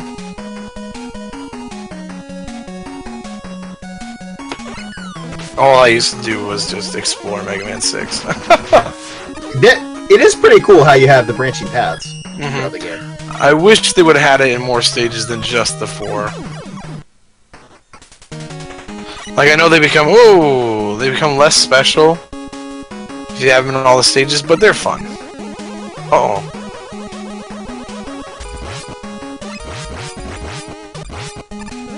So he doesn't have any states there to load, which is good. Because we would hate to see a load state now. We'd have to take a password and come back at it. That's right.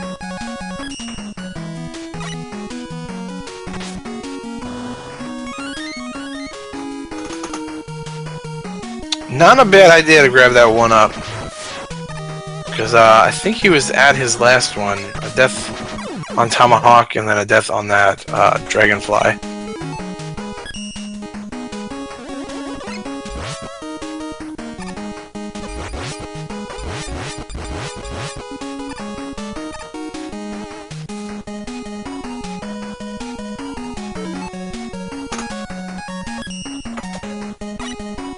Oh, unfortunately. Oh no, he does have lives. That was my mistake. So he's gonna go to the jetpack a little early here.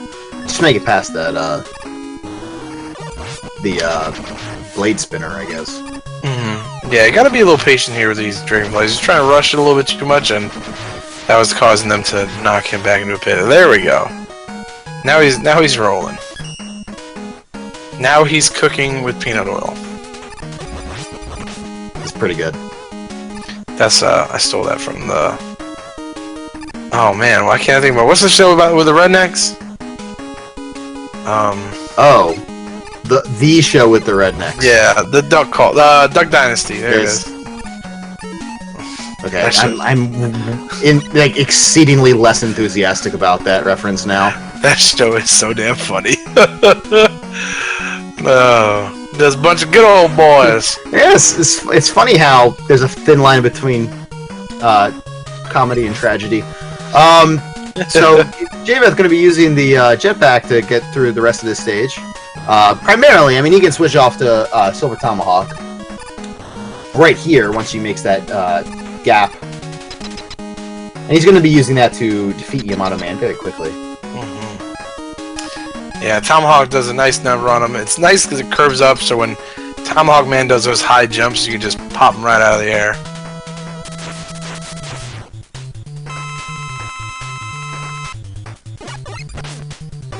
Maybe coconut oil isn't redneck enough. I don't know what the premier oil usage for rednecks is. Like bacon grease. Fat back, I guess. Whatever they can get from the they can get the McDonald's. Motor oil, maybe. Nice 10W30.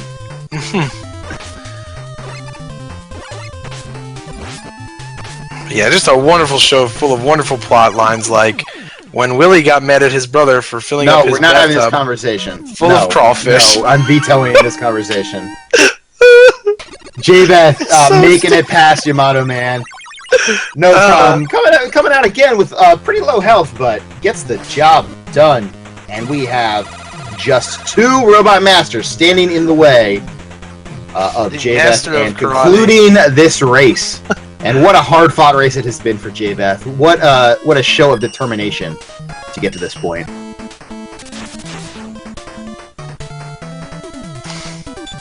See, look, now watch the bottom of the screen. You see Master of Karate. Let's do it. Master of Karate. It says it right there. I was hoping it was going to do it. And friendship for everyone. Dayman. Fighter of the Nightman.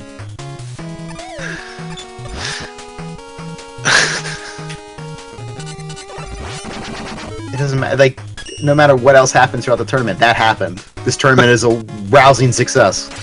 I don't know how it happened, honestly. It's super weird. You're like, That aren't you kind of talking makes about it better. Man? And I'm just sitting there like, no, not the jump. See, we talked about those deceptive jumps in Mega Man 4. That's a really deceptive jump. Like, you can't jump too high because you hit the spikes, but you try to short the jump, and for some, like, not in even a Mega Man 6 way where you lip off of the edge of a jump and get knocked back in. Just, it's like the jump doesn't happen in the way that it should. It feels like. Right. Like, it's a little it's a 2-tile jump. Like, you can make that with your eyes closed, but nope, not that one. Somehow that one's impossible. Yeah, you're always going to compensate for the spikes being above you, and you know, just let go way too low.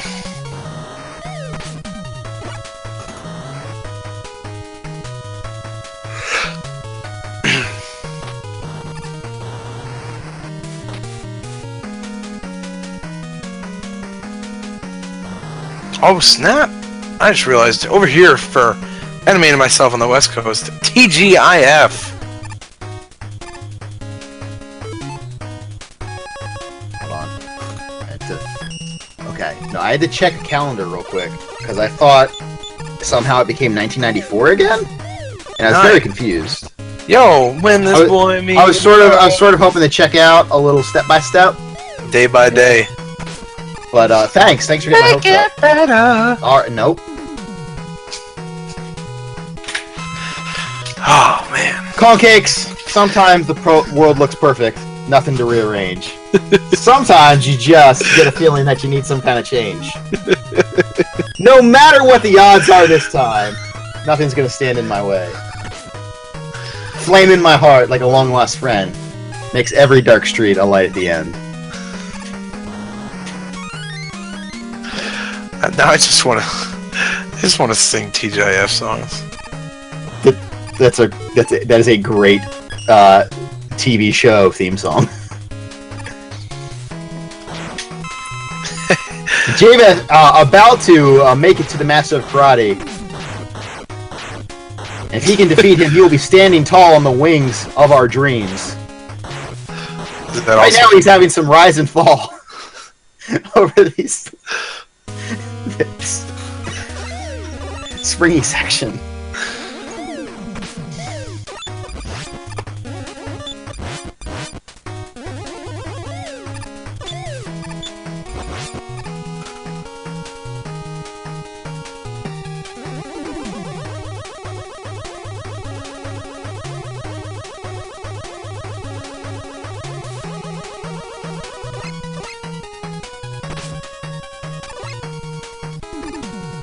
There we see those mad nerds again. Is that officially their name? Or is that just sort of like the colloquial name that people have adopted because of the Peapod FFC? Peapod.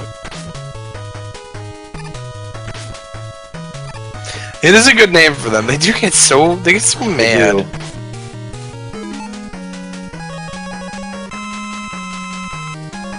That was weird.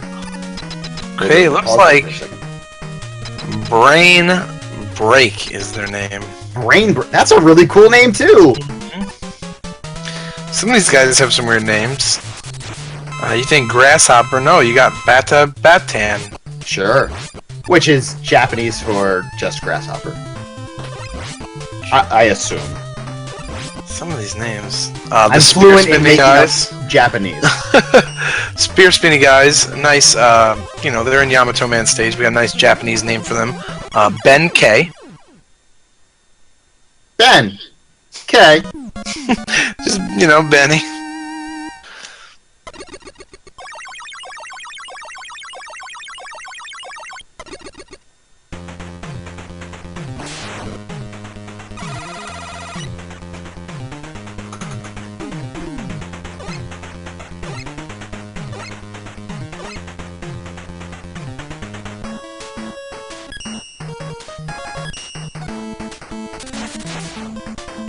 And we are down to it, Concakes. After all the trials and tribulations, after all of the Plant Man game overs, and the glorious conclusion of that stage, we are down to our last stage, Centaur Man. All the trials and tribulations and the justice for alls. We're here. I knew you were referencing something. I don't know what it was. Yeah, I think like the third game in Phoenix, right, was named Trials and Tribulations. Oh. And then Justice for All was the second. So. I thought maybe you were like talking about Metallica albums. Which I think actually also you are talking about. I don't listen to Metallica, dog. Yeah, you don't say. How do I know so much about everything that I've never known? It's how can mirrors culture spans far and wide, and it's funny what you soak up just by living your life. How can mirrors be real if our eyes aren't real? How do magnets work, by the way? Was I right? Was that an ICP reference? Yes. Okay. He's gonna try and get by these Choker-Ons. Choker-Os, sorry. Choker-Ons. Those enemies' names are Choker-O. No, please don't stop and kill. Okay, he's gonna get a health pickup here. I was deeply nervous about his insistence on killing the Choker-O, the Chocobo. Now he's gonna flip these guys over. He's gonna be cool. He's got a little bit of a health pickup there. Let's see if Eddie wants to give him something. Yeah, Eddie's you gotta useless. shoot the. Get out of here, Eddie. You gotta shoot the pookers. You're like Eddie from Family Matters. You're useless. Oh. Damn. Listen, I'm just saying there's a reason why Urkel was in the show. Okay. Eddie was Just for cool. comic relief, it's because that's the son that Carl always wanted.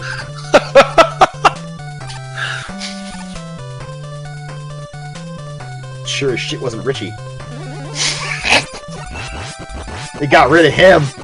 He just stopped showing up after a while. I'm so upset about that. I love it.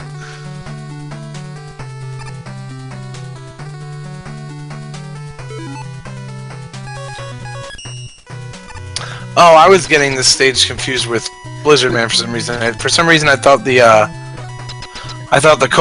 count bombs were at the end of this stage here. You know it is at the end of the stage. Centaur Man! Centaur Man! Let's see what we got here. We have the weakness going. Those mace balls. Or what's it called? Night Crusher, officially. Even though he's the master of mace ball. Wait a second. Yes! And there it is with one of... And what more appropriate way to close this out with another JVeth clutch boss fight win. Coming in at an unofficial time of 3 hours, 5 minutes, and 12 seconds. Let's check this out here real quick. Phoenix Wright saying anger. JVeth finished officially with a time of 3 hours, 5 minutes, 10 seconds on RaceBot. Has had a lot of struggles throughout, but stuck with it, got the job done. Get that man a sandwich. Mm-hmm. Because he has earned it. Congratulations to both of our racers. Congratulations to Beef Watson for getting the win. And, JVeth wants everyone to know that Mega Man 6 is the worst platforming ever. And he's earned the right to say that. Let's see who we can't send some love to. Mm-hmm. And yeah, I'm not sure if you can hear me, but yeah, make sure you do that for your third match. Make sure you're holding right, and then just keep holding it for those springs, and that is gonna set you up for success and a big PB next time you race. You will be saving a lot of time on that plant as long as you do what you did at the end there. That was the way you want to do it. All right, let's see who's out there to host. It looks like our other race may be going on Speed Gaming. Just double check that real quick. Check our out-of-town scoreboard, as Cab likes to say. Mm-hmm. Go Yankees. Oh, my channel has a whole new look, does it, Facebook? No way have I heard about that all day. Oh, and it looks like that race just wrapped up. So let's find someone else to go to besides Speed Gaming.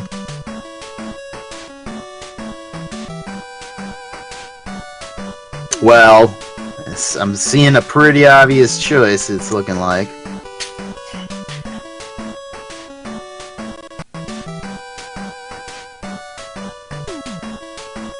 Actually, hold on. There's this other person who I'd really like to show some love to.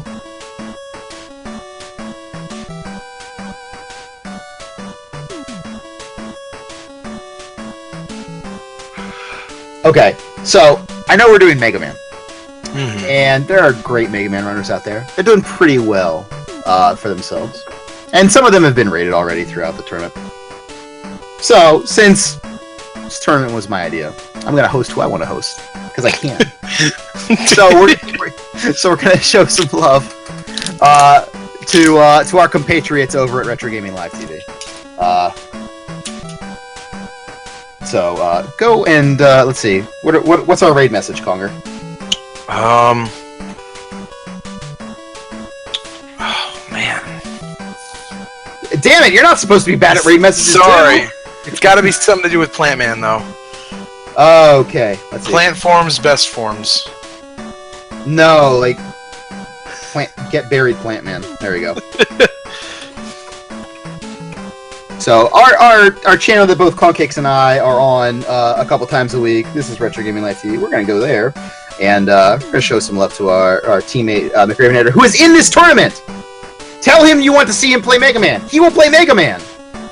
There you go. We just squared it. Logic.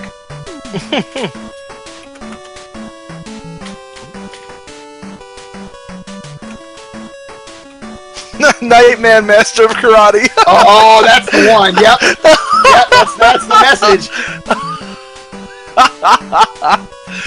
Oh, that's the one, guys. You got it.